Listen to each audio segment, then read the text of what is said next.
What's going on, everyone? Welcome to the Seasoned Gaming Bitcast, episode 260. We are on time this morning as we come into a week, talking about all the best gaming news of the week, including this week. Baldur's Gate 3 has taken the gaming community, I think it might be fair to say, by surprise to a little degree. We're going to be talking about that extensively, along with rumors of new hardware for all the platforms, including the Switch, PlayStation, and Xbox. We want Travis to kind of talk to us a little bit about what the hell's going on with Destiny, because it seems like a train wreck over there. And we got a few other things to talk about as well. But as always, regular crew back at it. So I'm your host, Ainsley Bowden, joined by this illustrious crew, starting with the bright orange gaming dino in the house, Mr. Rodriguez. How we doing? Yeah, bro? baby. Doing good, Dan. I know it. I know how good I look. Nobody's got to tell me this stuff. It's Sunday morning. I even combed my beard a little bit this morning. Whoa. Yeah, All right. I was like, let's go gaming dino. He takes those steps for you, audience. Yes. Somebody's heading to Crackle Barrel this evening for a little thank you. Yeah, Yep. we know. It's happening. Is that one of their specials? Yeah, right next to the meatloaf. It's going to be delicious. It is when he and his wife are there. Yeah, that's right. Got a history. I clear out the old smoking section they used to have and just like, everybody over here. Yeah, no. Smoking sections. You remember those? Yeah. No, I live in California. Those have been dead for like 30 years. Well, the best thing about that, they used to be like where it was like, okay, here's the smoking section. There was no like barrier or anything. No, like, it's just like there's a table here and a table here. Yeah, that was it. Man, exactly. Those were the days. I waited tables many years ago now, and we had a big smoking section at the front, and then all the other tables are over here. Strange to look back on nowadays, I guess. But anyway, Mr. Hoeg, Lawyers and Dragons, rocking along. How we doing, brother? Yeah, I got to represent traipsing through dungeons this week. It's been very exciting for the dungeon traipsing community. But no, I'm doing well. We just had the Lawyers and Dragons Season 2 finale yesterday. Saw that. And we had Captain Fraud, Travis's character, show up. I don't even think he knows that. If you are interested in seeing Travis participate in our Dungeons and Dragons experience, we do have a recap up of episode 7. You're looking for the recap from episode 7 on my channel, the HoegLaw channel, and you can see Captain Fraud Esquire in all his glory.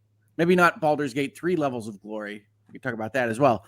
But Travis is on the recap, and you can check it out there. There you go. Nice. And Travis, the fraudster himself. That's a perfect name for you, by the way. Captain Fraud. I mean, that's people have been calling me that for years in the IGN comment section. So yeah, I was like, that's actually a good name. I should throw that on something. I think you should just run with it. Yeah. Captain Fraud definitely hangs out in the smoking section. But not because he smokes. He just likes wearing smoking jackets, and he thinks it sounds fancy if he stays in the smoking section. So, you can't. Fun fact: you can't wear a smoking jacket unless you smoke. They don't let you. I've tried. They won't sell you one. They're like, "Do you smoke? Let me smell your breath." I'm like, "All right, fine." Let me smell your breath. Yeah, you can always tell. You always tell the menthol. You smell the menthol. They have like vaping jackets now.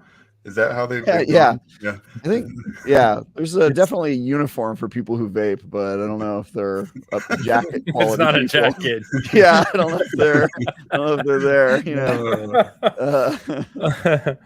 I'm doing good, man. I wrote some real journalism articles this week. Published some stuff. Got a review done that isn't live yet, but it'll be live in a bit. And I'm out here living, homies. Published a few previews. Preview of Palia, which I can finally talk about. I've been playing that for a month. Preview. Yeah, we're going to talk about that. I published like 2 previews in one day, but I can't remember what the other one is already. Yeah, I'm doing some stuff, guys. It's cool. That's what Travis is working. I'm out here working it, and twerking. By the way, Elise Lynch says, "I like Hoeg's shirt." There you go, Hoeg. Yeah, I do too. We're off to a good start. Sam Looks says, "Bitcast, my favorite." That's the vape uniform. That's the vaping shirt. There it is. There it is. We found it. Honestly, if Hoeg pulled out a vape pen and just like did like one of those. You know how they always like try to hide that They kind of lean to the side. Yeah, they lean to the side and they smoke it, but then they don't try to hide it all. The biggest cloud of vapor you've ever seen. If he like did that and then just like blew a giant cloud, I would lose my mind and I would leave the stream. Like I don't think I could even operate for the rest of the day if I saw that. Just visually, my brain would overload. I don't know if that.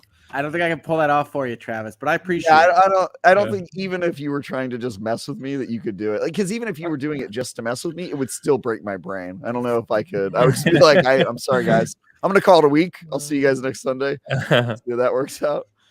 Whew. Oh man, Sam Sanks, he says Bitcast, my favorite Sunday show to listen while I cut my grass. Hey, as long as we're keeping you company, we're all good. I think that's a euphemism. Yeah. Okay. Yeah. Could be. For what? I don't know. But I don't know either. All right, we're gonna start off with a comment that we got on last week's video from James Pingle, who's in the chat here on the Seasoned Gaming side. And I thought this was funny because I don't know if he realizes it, but if you don't realize, the audience doesn't realize it. Dan has like 350 hours into Metal Gear Solid 5. I do. We've never been able to figure out why, kind of like Forbidden West. I mean, but game. he has that much time into it. And as you may also know, we've debated quite a lot on this channel about live service games in general.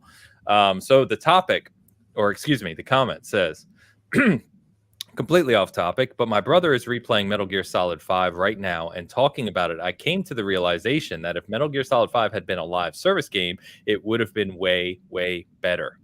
The looting of each other's mother base, the goal of getting to zero nukes worldwide where it can start, add in seasonal events upgrades for mother base and your soldiers, and eventually add the third map to that game that never was, and it would have gone from good to great. So I wanted to bring this up just to get your thoughts, Dan, and I'm sure Travis will chime in too. I only have a few hours in Metal Gear Solid 5. I found that game way too ridiculous to continue with. But I know that you play the heck out of it and you adore live service, Dan. So what do you think about this?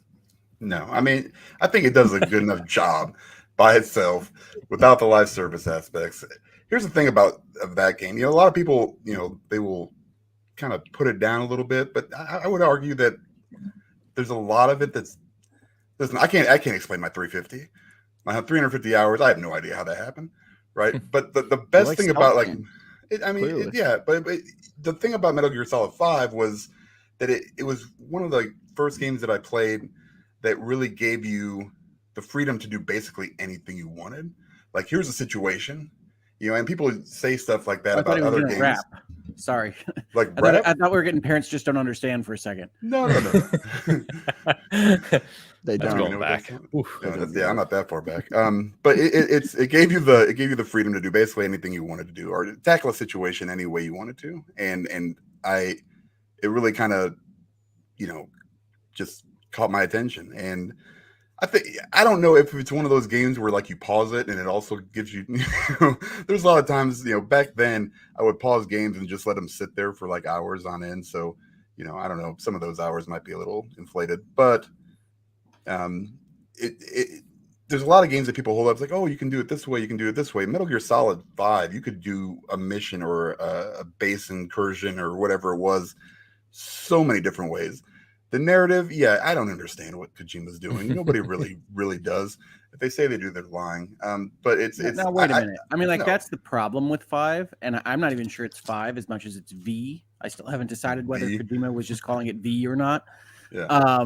But Metal Gear Solid 5 doesn't tell a good story, and even when it's a fun sandbox, which I agree with, right? Metal Gear Solid as a series has been known for telling complete stories. Whether or not you like them or not is, I guess, up to the taste of the player. But Metal Gear Solid 5 just kind of stops, just kind of tuckers out, runs out of breath, and dies. Oh, there's none. I mean, I couldn't tell you what it's about, honestly. Okay. It's about language and culture.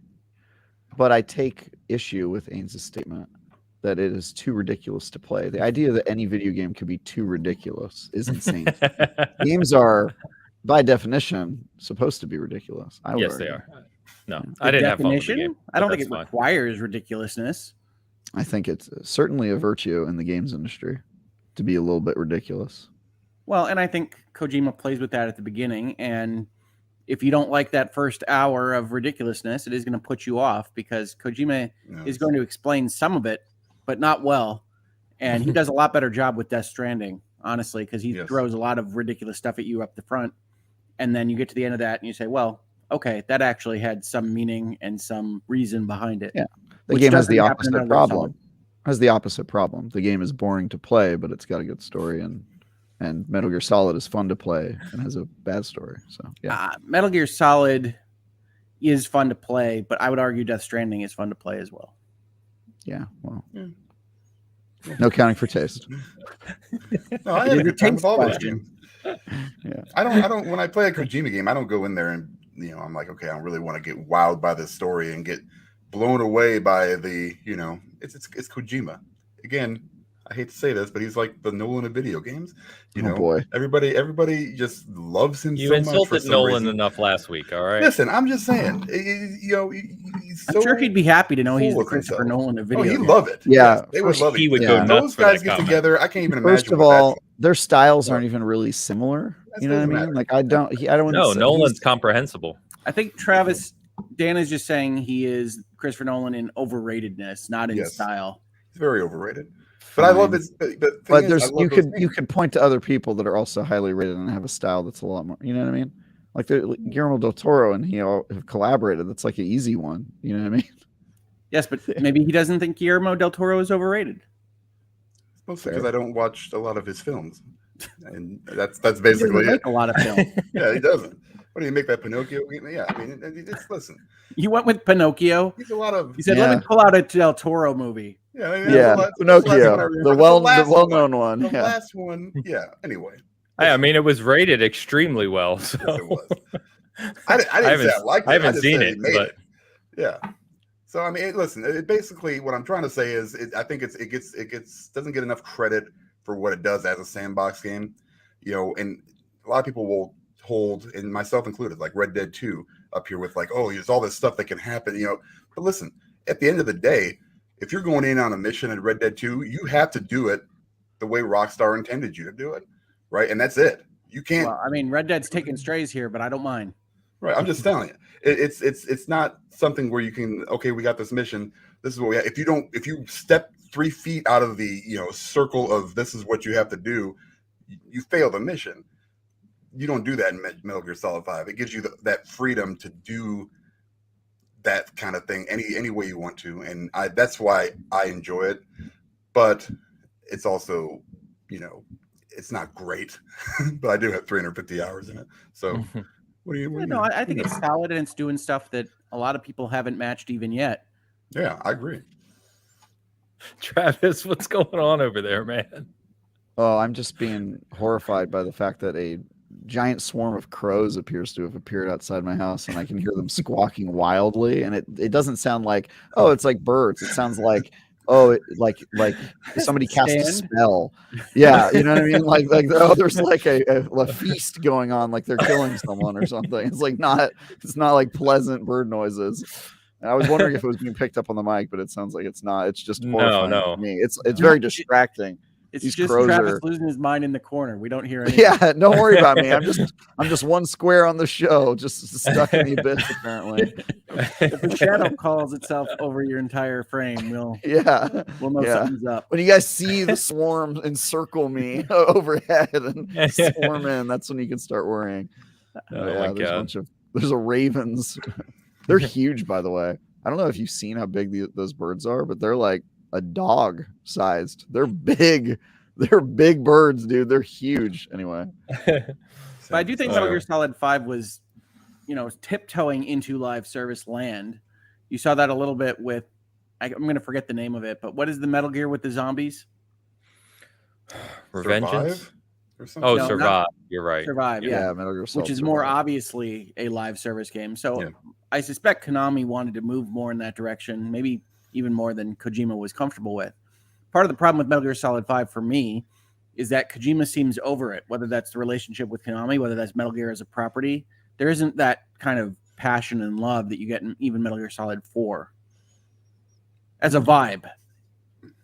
No, that's fair. You know what, agree. Ains? I take it back. You were right. This was a slow news week. We're talking about Metal Gear Solid 5, my dude. I don't know what happened. How did we get here? But, yeah, no, you're right. No, it's a slow news week indeed. Talking about Metal Gear Solid. I don't know what happened.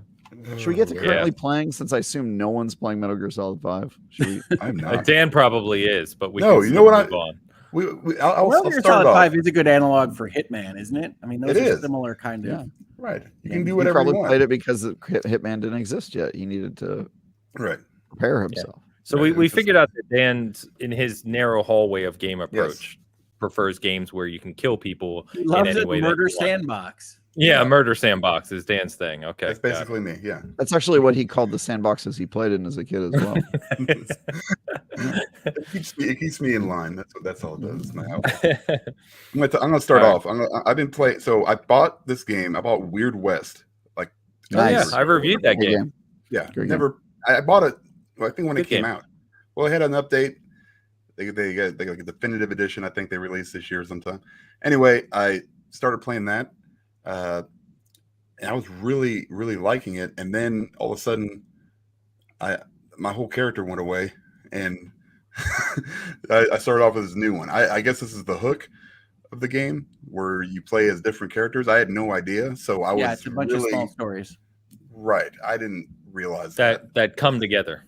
Okay, They come well, together later in the game. That's fine. I just it Kind kind of of like took State the of wind Decay, out of actually. my sails a little bit. You know, when I was because I was really like I was like, man, this this is actually kind of fun. You know, like I like the story's kind of cool. Kind of well written for something that I didn't really think would be. Arcane, I think Arcane does work on it, right? Like, Yes. Yeah, you can tell. You can tell by like the skills when you go in there and you upgrade your character, and like some of them are like directly ripped from like Dishonored. Like I was like, man, that looks like something, And so I was really having a good time with it, kind of a twin stick shooter kind of thing, and it was. And then all of a sudden I'm a pig man, and I'm just like, what in the hell? Everything I've done up to this point is gone.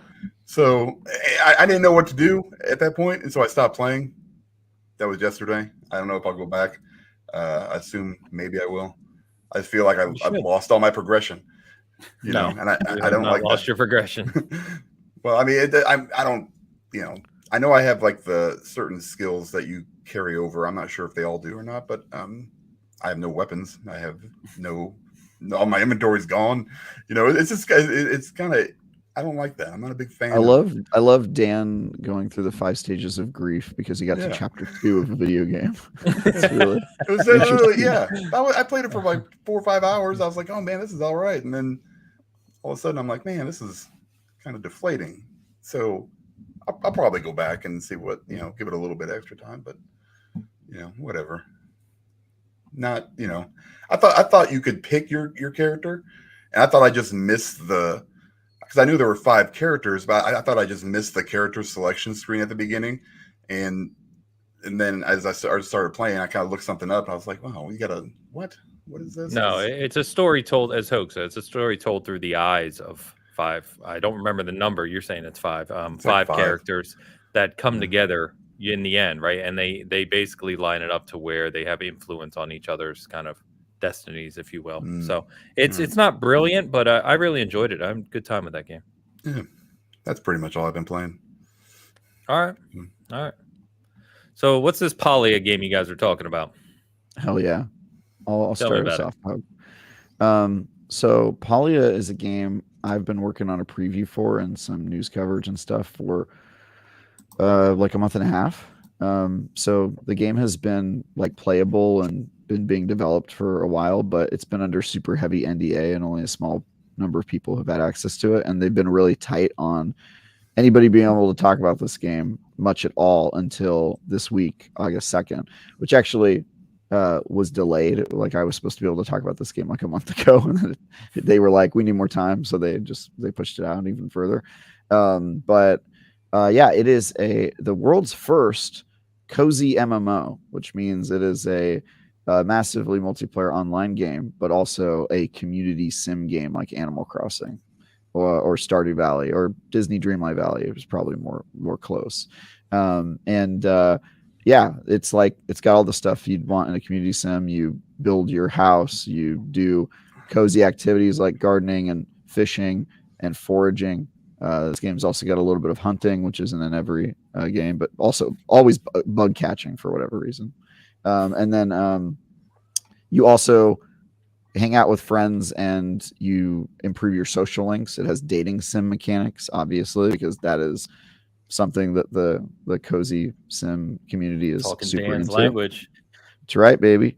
And yeah, I've put like maybe 40 hours into Palia over the past month and a half. My fiance has put easily 150. Actually, this is a great story. So not that many people had access to the friends and family server over at Palia during its closed alpha. It was like a pretty small group. And of the people that played during my like 40 hours with it, I would notice that sometimes I would see like certain usernames on, but like my server would have like maybe one person or two people in it. It was like not big at all. It wasn't populated really at all. But me and my fiance, we played like a lot because she's super into this type of game and I was doing a preview for it. So we just played a lot together. A couple weeks ago, before my preview went live, somebody at the developer called me and I was like, oh, that's kind of weird. And the first thing they asked was, okay, just checking in. How's your time with it? Is your preview ready to go? And you remember the August embargo, blah, blah, blah, stuff like that. And then this person revealed the real reason that they had called me. They were like, oh, by the way, I just wanted to ask you, people at the studio are wondering why one player that we gave alpha access to has like 8 times more playtime than anybody else. And it's not somebody we recognize. Like it's not somebody like GameSpot or whatever. And I said, oh, that's my fiance.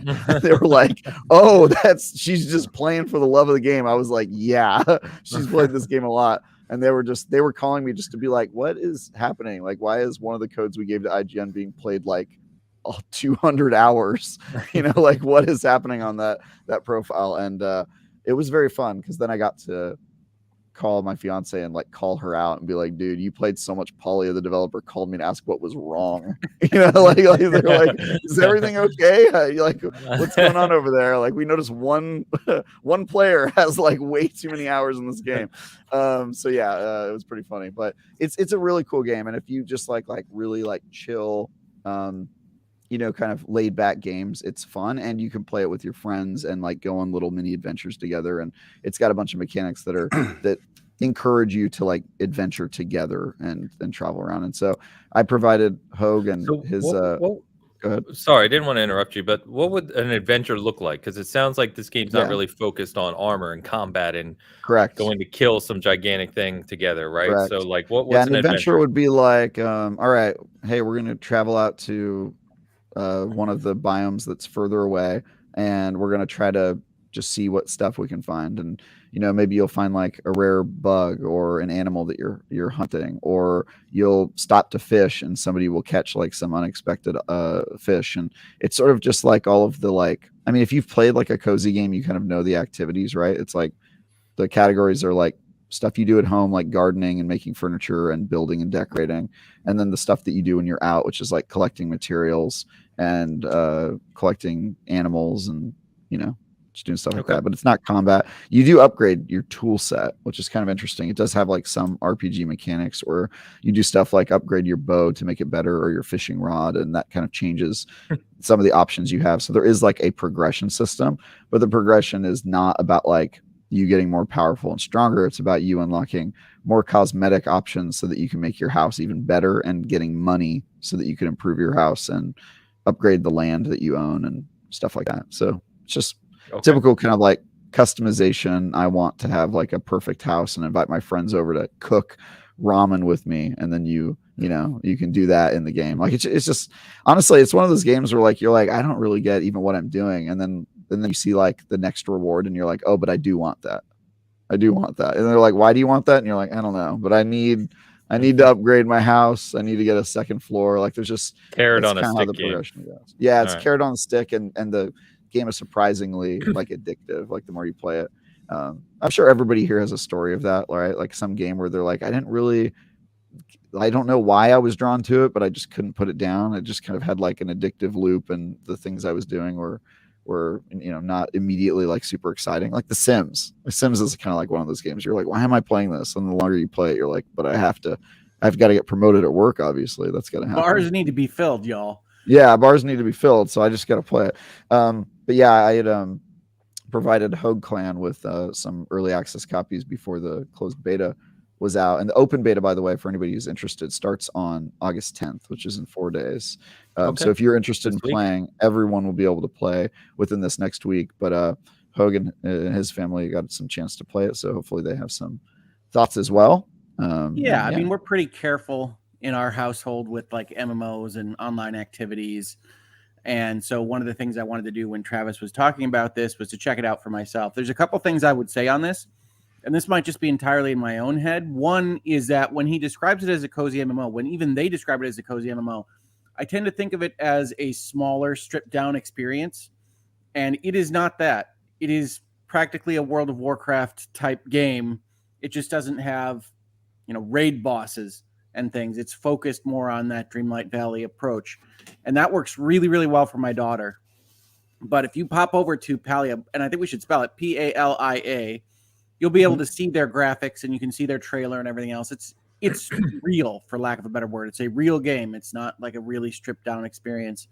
It just has a different focus. And I think it's going to be very, very popular, especially with people that sound like Travis's fiance and my daughter. Like, she was immediately interested in pursuing it. And it's kind of like the evolution of some of the games that she has played from like National Geographic and others that have been more focused on specifically the small child experience, but upgraded to a more teen or adult experience, but without all the baggage that often comes with MMOs and video games. So, I mean, I think it's gonna win a lot of hearts and minds.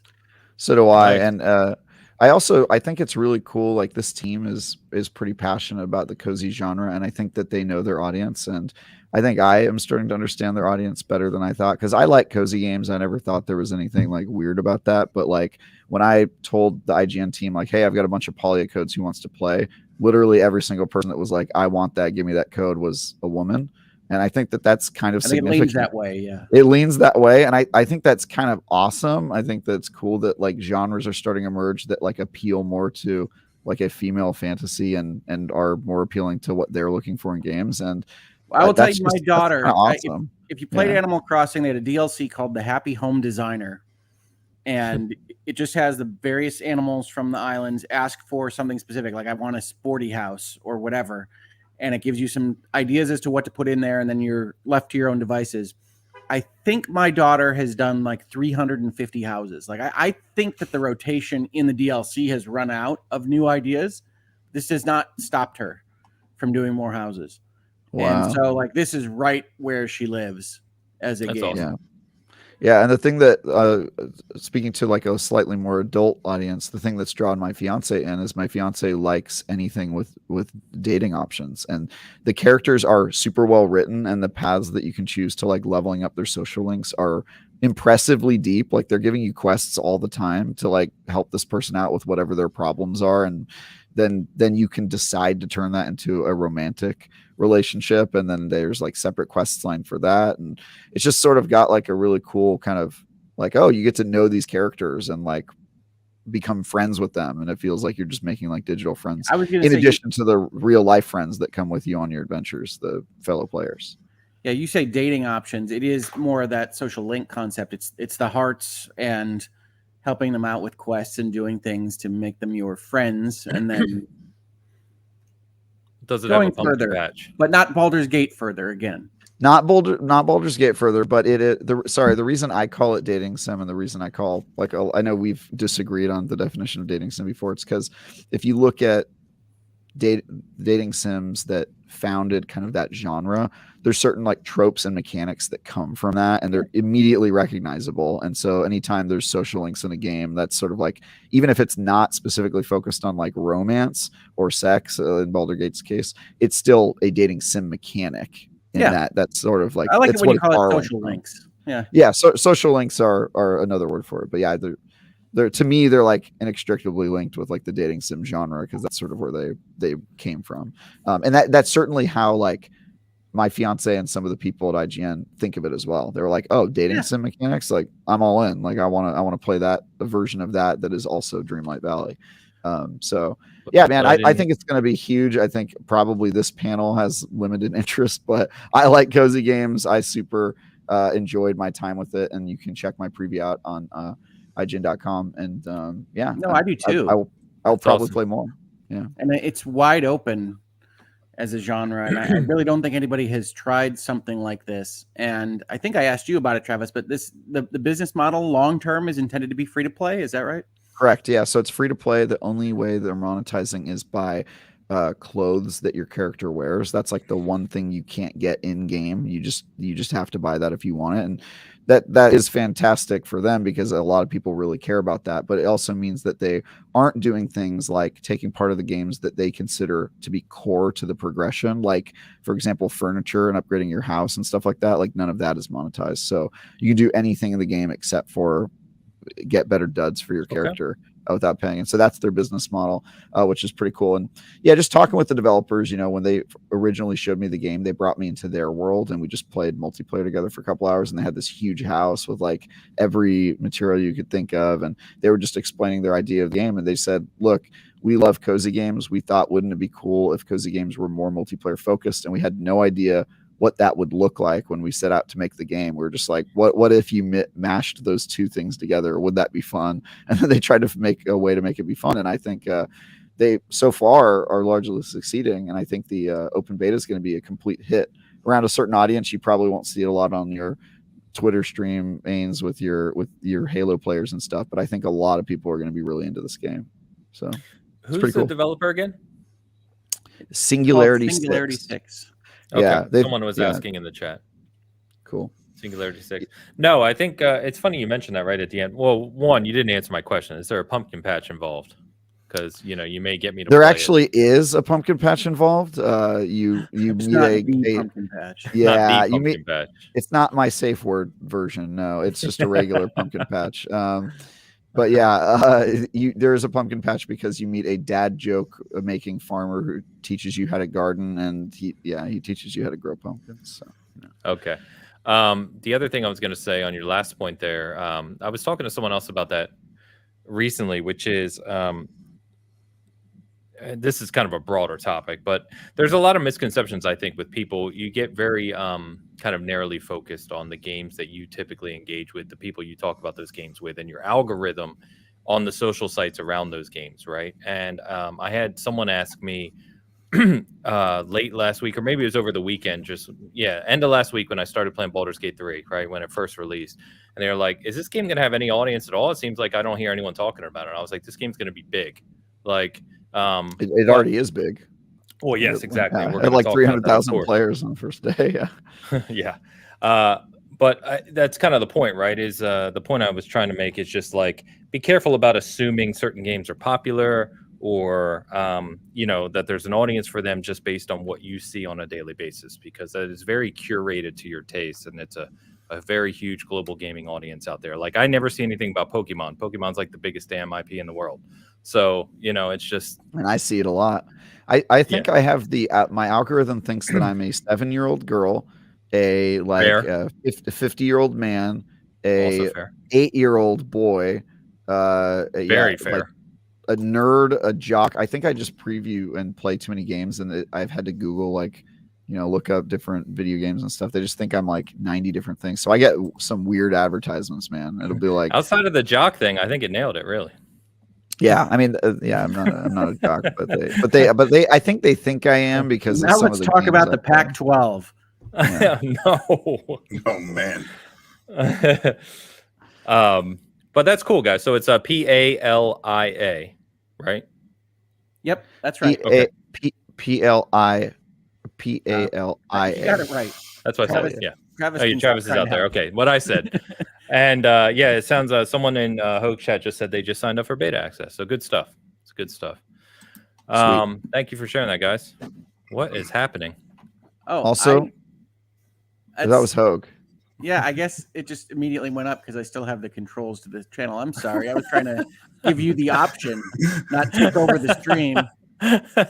Yeah. Well, it's because it conflicts with the overlay. If you want to show it, you can show it right now. Go ahead. Yeah, they've also got a really cool trailer there.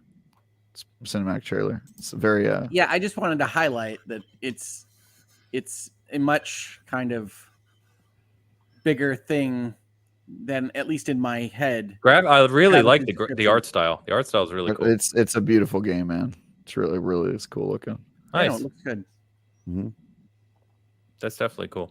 Yeah, I think it's not my type of game, as you joked about, Travis, but I think like if it was another time where we were sitting in a drought for games, it might be something I'd check out. We're in the complete opposite time right now. So Yep. I'm never gonna touch it. But I'm glad that it sounds like it's gonna find an audience and that you guys are really enjoying it. So it's good. I don't think it's going to have a lot of crossover with a lot of the other successful games. And I think that's why 2023 is so bonkers, is because it's not just like, oh, it was a great year for shooter fans. It's like, no, dude, it was a great year for every type of fan. Like fighting games got like 3 or 4 they're going to get by the end of the year. We have like another one to talk about.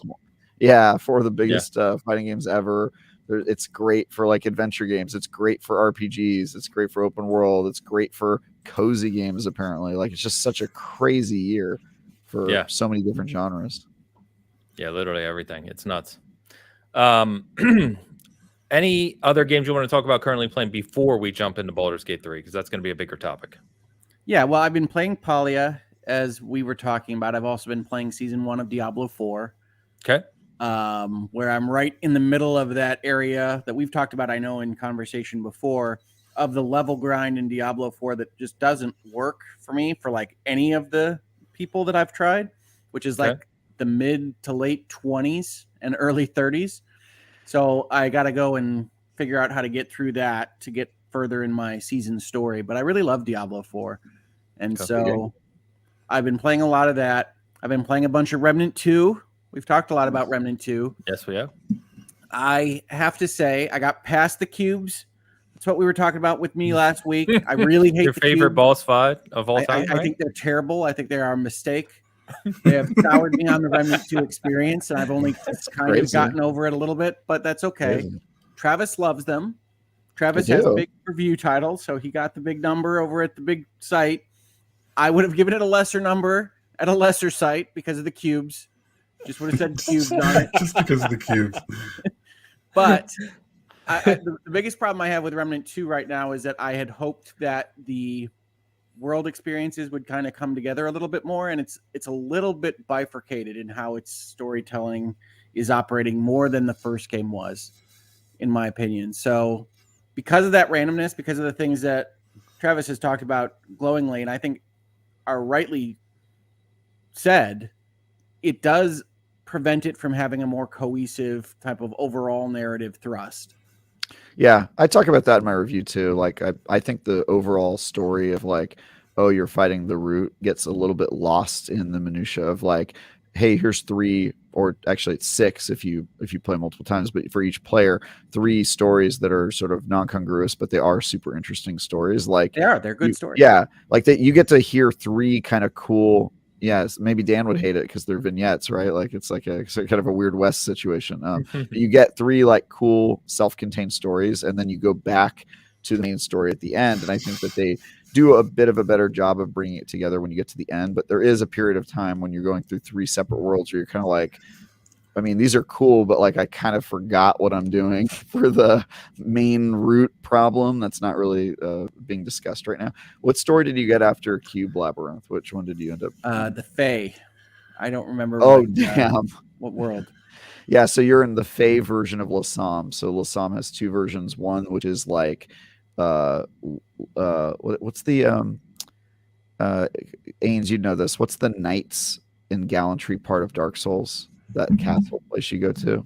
Oh, holy crap! You go back in Dark Souls 3. I literally heard it this morning. I was watching a show where they talked about Lothric. Well, there is Lothric, but you're also thinking of something else. I know what you're talking about, but go ahead. Yeah, anyway. the Golden City. Anyway, there's 2 versions. One of it, you get the Fae version, which is all like high fantasy knights gallantry, gargoyles and angels, and then there's the other version which is like dirty Brits in the street, bloodborne, gross monsters. And so you got the Fey version, which means you will probably never see or see very little of It's the Anne Orlando, by the way. Anne Orlando, thank you. Yeah, so there's like Anne Orlando and there's Bloodborne, and you got Anne Orlando, which I think is kind of the worst world, but I think the story is really cool. And they, depending on which side quests you get, you could end up playing chess with the evil knight, which is kind of hilarious. So yeah, excited to see how you enjoy that. I like it. Yeah, that's cool. Yeah, the self-contained worlds are dope. Dan, did you finish it? I know you No. were right on the cusp. No, I've gone back and played several times, and failed several times. And I will say this: my son loves this game. I mean, this is all he's been playing, and he's got almost every. He's very close to getting the Archon. He's just leveling up like one class that he needs to level up or something, and then like he's gotten to the point now where he's like, okay, I'm done searching for all this crap myself. So he's going on and like kind of checking out like different builds and stuff. Got all kinds of weapons that I don't know how he found them. It's too much, it's just too much. But I think I respect it. I mean, I think I've never seen a game like it where it's just there's so much to discover. It's just like I don't have the time to put into it to make those discoveries. I'm glad I don't other think people anybody's do. about to have the time anymore, because like I when mean, Baldur's Gate 3 out and the next batch of crazy good games coming out, I think Remnant 2's time in the sun is sort of coming to an end. They released this game strategically at like this little window that they saw in between Starfield and what Diablo 4, and I think that if you don't play this game like this next week, you're probably never going to end up playing it because it's about to get buried. But I really appreciate it, and I hope more people play it. It's a very I think I liked it. For something that I thought I was not going to even enjoy for like a second, and there was a moment at the very beginning where I was like, was it the cubes?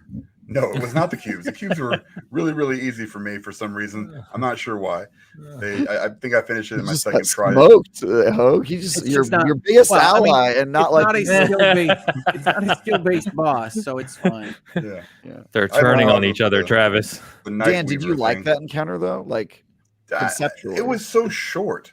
Yeah, like, it was. Really short, it was like I feel like. That's like my one complaint with it. I wish it was longer, but I love the concept. Yeah. Like it's just such a cool idea for a boss. There was what if it were 3 times as long? I was gonna say, if you want it to be longer, try it 40 times. I thought it was cool. I think it was definitely something I've never seen before again, and I think that kind of, for me, somebody who doesn't play games like that, a lot of this was like a new experience for me. Trying to love it. Build your character up a little bit, figure out like exactly what's going to work, what's not going to work. I don't like that typically, but I think this game kind of bridged the gap with something. I don't know if it was a gunplay or I do keep waiting for like a mod set to really kind of gel with me. Yeah, it sort of depends on which worlds you get first, because some of the biomes are so specific toward certain builds, and I think because you got Nerud first, Hoeg, you had the same experience I did, where I was like, I have a lot of random stuff that doesn't really work for me, and then I got to Yesha and I was like, oh, I get it, this is my world, like this has got all the stuff I want in it. So it's kind of interesting that way, but it's good, and it's got a lot of cool little bits of lore. I really like playing the game, but yeah, I guess when we transition to the second world is when my check was, how are you building this into a full unified experience? And the answer is mostly they're not. Correct. Yeah, they do fail in that one. I hit them pretty hard on story in the review. Maybe we can end the segment by just having Dan say "get good" to Hoeg, since he. I'm never going to say that to anybody. Ever. Never going to say "get good." Ever is my. Sorry, what aren't you ever going to say, Dan? No. I hate it. Like that was like when this whole thing started, and that's what I saw the most.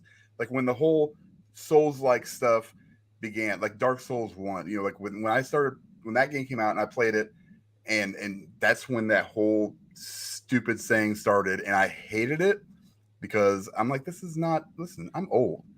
right? And I've got like a actual like problem with my hand shaking, like it's diagnosed. So it's not like something I like. Sometimes on a controller I have to like put it down because I shake so much, and it's just it doesn't work for me. I don't like the gatekeeping aspect of that whole community. Okay, and it's huge.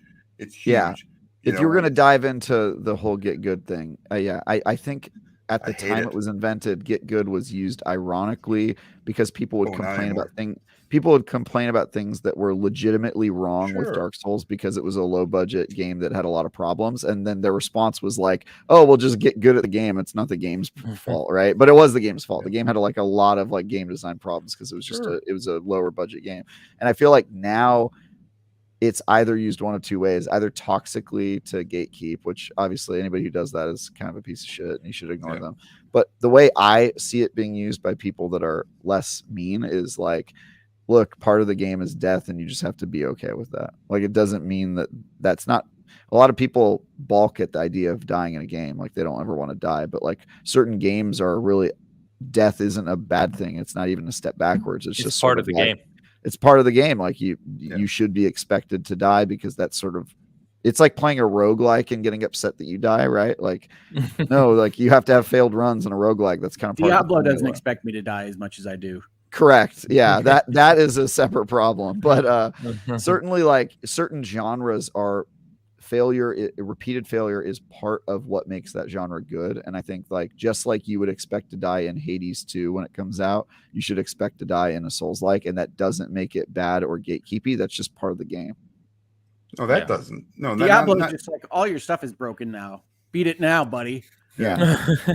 But that's what some people mean when they say get good is like, look, just keep playing, right? Like that's the way I see it being used by people who are not rude. But there are some people who are like legitimately like, you have no place playing games because I would ask legitimate questions is the problem. You know, you would ask for like help on a forum or something like that, and you would be like, hey, is there something I'm doing wrong? And this is before I had, they call them essential tremors, and it was completely, you know, I was fine. And then all of a sudden, you know, it was just like, yeah, you suck at the game. And this, you know, I just never liked that phrase. I hate it. Can't stand it. Yeah. I understand why it's obnoxious. Yeah. It's super obnoxious. And listen, it's fine. Not every game's for everybody. And I'm fine with that. And there's a lot of games that I'm going to play that, you know, God damn it, Ains. Every week, I accidentally click on the private chat and I get it just stops me in my tracks with www.getgood.com. I think it's fair. That's a fair link to share out during the stop conversation. Everybody play their own. I got 350 more hours I can put into Forbidden West. So what does Get Good mean to you? Wow, this is like way more in depth than I thought it was going to be. Get Good. Yeah, there's an actual site. Yeah. That's I send that link to people all the time. Anyway, before we get into the longer Baldur's Gate chat, we're nearly an hour in. Let's get to these super chats, and I want to give a shout out prior to super chats to Vintage Willow, who gave 10 subs or memberships, I should say, on the Seasoned Gaming side. Thank you so much, Vintage Willow. You are super appreciated. Nice. So, Dan, let's hit these up, starting, of course, with our pre-show Googleman chat. The €5. Been playing Sleeping Dogs, a game from 2012 in which, among other stuff, the player can use the toilet in his apartment. Do we like Pop-Tarts? Yes. Yes, of course we do. Look, I like Pop-Tarts as much as a functioning human can, which is like, wow, that tastes good. Please never feed it to me again. I will die. So, exactly right. Exactly right. It's a pastry with fruit jelly. It's a winner. It's delicious. Yeah. Now, hold on, wait a minute. Or if you're like me, you can get the chocolate one. I get the chocolate one because I'm a monster, and you know, you get that. And you just... terrible. I like the unfrosted strawberry, which people think I'm crazy, but it's it's too much sugar with the frosting on there. One. You don't want to put the frosting on the strawberry. Honestly, by the way, great username for Xbox or something. Unfrosted strawberry. Yeah, go for it, dude. Hell yeah. We saw an ad for Pop-Tarts yesterday. This is not a joke either. This is funny timing, Googleman. But I looked at my wife and I said that Pop-Tarts are one of those things where if I didn't care about my health, I would eat them like every day. I love Pop-Tarts. Right here, I got like 3 boxes upstairs. I don't even know. I don't even know if it wasn't unhealthy for me, if I would eat it every day, because even if it didn't have any health effects to me, I feel terrible after I've never eaten a Pop-Tart and been like, I'm glad I did that. It was a good idea. You know Exactly. what I mean? Like it just makes you feel I'm ready for the day now. Just the idea of eating a Pop-Tart, even if it had no negative health effects on me, I feel like it would be draining mentally to eat a Pop-Tart. It's you know how bad it is. I don't know. Yeah, they wreck me. We've got a debate in both chats going on around the best flavor. Tell us. I gotta agree with Don on this one. He said frosted raspberry. I think I'm with Don on this one. I think one's not bad. Raspberry is my thing. Yeah, I tend to agree with unfrosted strawberry. I like this is what you do. You take unfrosted strawberry, you toast it just a little bit. Hold on, wait a minute. Then you put butter on it. You butter it up. Oh, while it's warm. I do not butter my Pop-Tart. Dan, you're literally hurting me right now. How is he making it worse? He made it worse. God, it's so good. It's so good. Just butter that Pop-Tart right up. Oh my God. Instead of the frosting. Here in the description. Oh my God. I'm telling you, man. So I can't do it, man. He only wanted it to be unfrosted so that he could butter it. I do like the cinnamon answer. Yes. I do like the cinnamon answer. Yes, I love the brown sugar cinnamon. That's a good one too. Oh, Michelle said frosted cherry. How did I forget cherry? I'm switching my vote. Not frosted raspberry. Frosted cherry is the best. No, raspberry's a superior berry. Sorry guys. Anything with chocolate on it, I'm just like, fruit. It's like Google then said butter or Pop-Tart. What is even happening? I don't know. You did this. You did this. Honestly, you guys judge me for scooped bagels, but that's savage what you guys are doing over there. Okay, I don't. You guys don't include me in this conversation. I don't know who you guys. If you include me with scooped bagels, something I would never do, I get to include you with buttered Pop-Tarts. So deal with it, bro. That's the world. That's the world you live in. Okay, you live there. Until this podcast, I had never in my life, and I'm older, have heard of someone buttering a Pop-Tart ever. Okay. You guys are missing out. That's because you it's a don't ask, don't tell over there in Kansas City. Okay, don't ask, don't tell about the butter where you put it. It's just, we all know you get it just a little bit toasted. You put a little pat of butter on the knife, and Dan, you're not going to help yourself. You can reword it any way you put. No, it's not going to help. He's trying to rebrand it. He's trying to rebrand the idea of.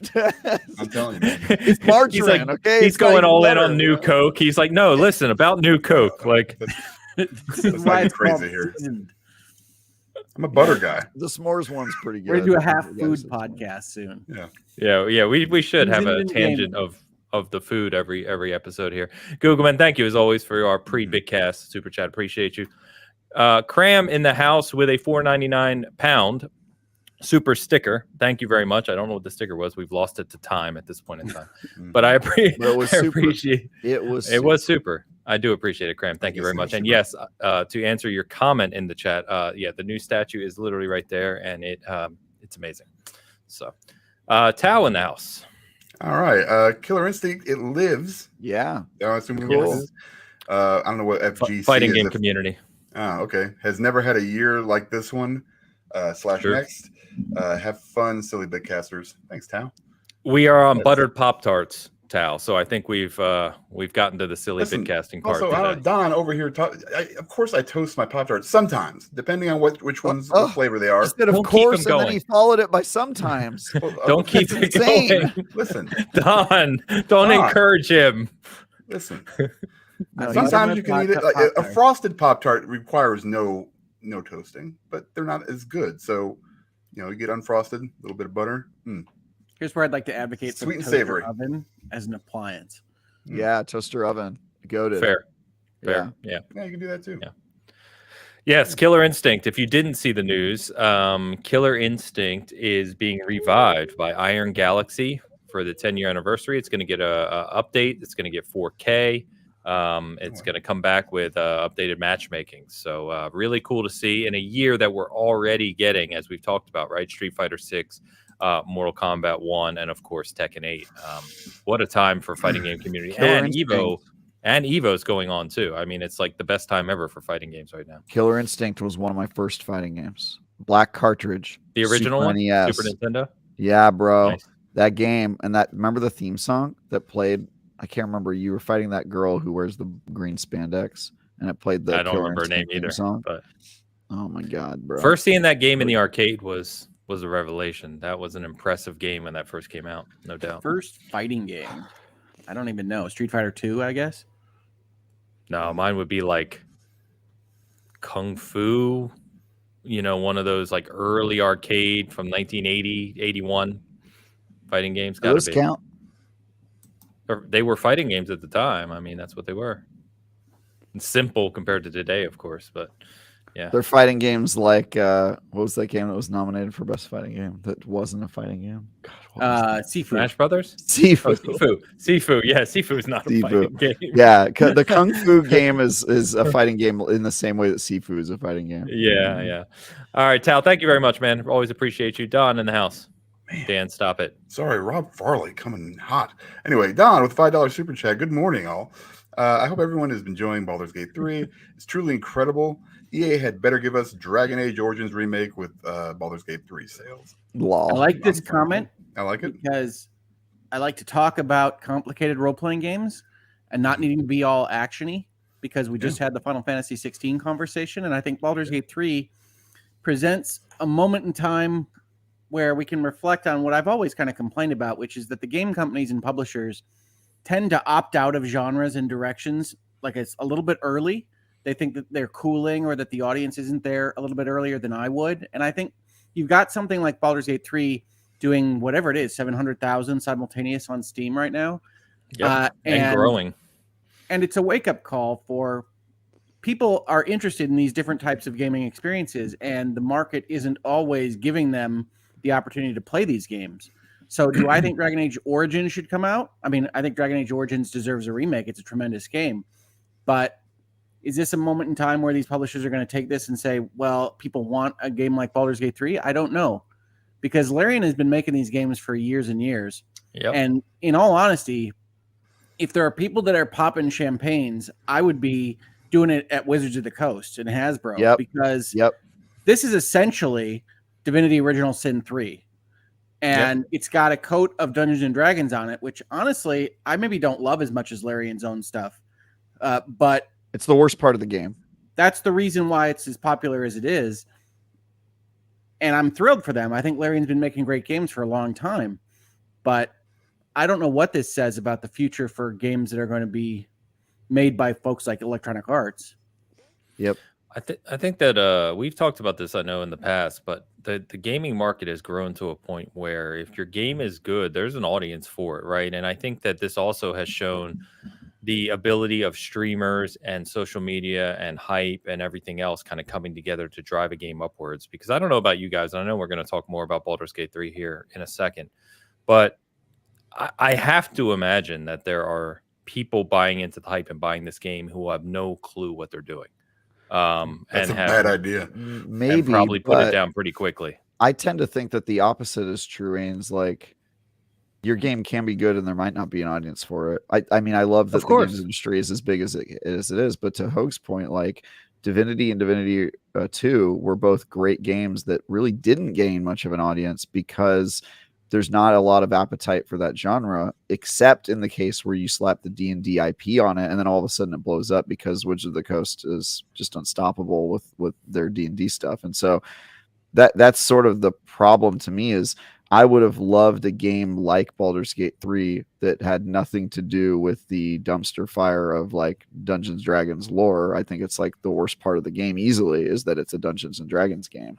And, you know, but if you try something unique like Dragon Age or Divinity, then people don't buy your game. And so you kind of have to like take a genre that people are so about and mix it with an IP people really care about. And then all of a sudden you have a hit.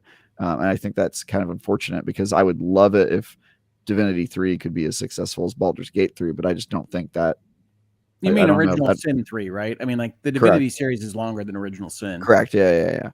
I'm saying Divinity for the recent ones, Original Sin. I agree with you. There's no doubt that it's the name on it, right, has helped here and being associated with D&D. There's no doubt whatsoever. But I don't think it's fair to say Original Sin or Divinity Original Sin 2 was a failure.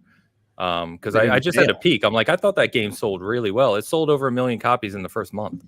Like, yeah, I mean, it did fine. It's obviously it's not going to do as good as Baldur's Gate 3 of what we're seeing, right? But Baldur's Gate 3 not only has D&D, it has Baldur's Gate, which is a legendary IP in gaming to begin with. Then it was in early access for over 3 years. Yep. So it's already technically been purchasable for over 3 years, right? So you have a lot of people that are either new to it or people like me who bought it 3.5 years ago and are coming back and playing it now. Oh, it's just, I think it's a whole bunch of circumstances coming together, and the game, it helps that the game is excellent. So far anyway, I'm early, but right. But I don't know that anybody would have had many doubts about that. Certainly as soon as early access happens and you realize how they're going to just bootstrap Original Sin onto the Baldur's Gate kind of franchise, it's like, oh, this is going to work. I don't need to check in on this for the years because this is going to play. Yep. And I did the same thing, Hoeg. When I loaded it up, it said last played over 3 years ago. Yeah, no, I had played the Nautiloid like day one. Like I remember that they had that cinematic ready. And so I was like, oh yeah, I remember this.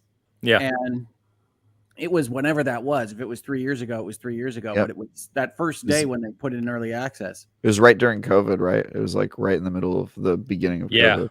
Yeah. And I know that Jason video and being like, cool. Yeah. I know that Schreier put out an article on Bloomberg this week. I didn't read it, but about like the story of development of this game, because it's like there's a whole bunch of stuff around COVID and changing over of people. A whole bunch of stuff went in and caused this game to take as long as it did to come out. But well, they had a revamp. I mean, like they used the community process pretty well, I think. Hoeg, you broke your early access rule. Yeah, I don't like early access, but yeah, I love Larian. I've liked a lot of Larian games. I might be the only person that plays Dragon Commander still. But Larian has a very weird vibe that is very playful in the gaming space that I've always liked. And they clearly brought that to Dungeons and Dragons. I just think that they have a lot of baggage from Faerun and Baldur's Gate and all the cities and everything else that is maybe not as fun as I would like, because they otherwise are really, really goofy with their lore and their storytelling in a way that I think really works. And they clearly have to be a little bit more staid in the world of Baldur's Gate. And what's interesting there is that so many people are impressed by some of the more kind of weird things they're doing with the space. And it's a lot less than Original Sin 2 did, for instance. But Original Sin 2 doesn't put cheeks in the seats, as it were, apparently. And so I'm glad for them. They deserve this. They are really good game makers. Yeah. So, well, let's get past the super chats and then we'll get fully into Baldur's Gate 3. So thank you, Don. And Don's got a follow-up, by the way, which we're going to get to as well. Also, wish you were at GCX, Travis. Was that the Destiny thing? Yep. Okay. Got to hang out with Cog and watch a crazy Destiny gear trivia game. I don't play it, so I went to the meetup. What's funny about GCX is every time they've been referencing it on social media, I keep thinking it's Gamescom. Like they can't be the same week. It's not, well, Gamescom is next week, right? 2 weeks. Yeah, 2 weeks. So the GCX is right now. It's happening right now. GCX, which was formerly known as Guardian Com and is now known as Games Community Summit, which is interesting. They've kind of tried to pivot into, hey, this could be more things than just Destiny, but really only Destiny comes to it. My policy has been I will go if I feel like I can actually cover things and produce content and make money off of that event. And last year I went and it was no Bungie developers present, and there were like 4 games that weren't Destiny there, and they were all really big indie projects that I couldn't in good confidence write about because they were just not ready to show. That was a bust. I kind of got burned on GCX. I probably won't go for a while. But if Bungie used to show up in full force and there was like an opportunity to actually cover and get stories about what's going on in Destiny, if that ever returns, I will definitely go to GCX. But I have an aversion to Florida that knows no bounds. That state is horrifying to me. They do have large insects.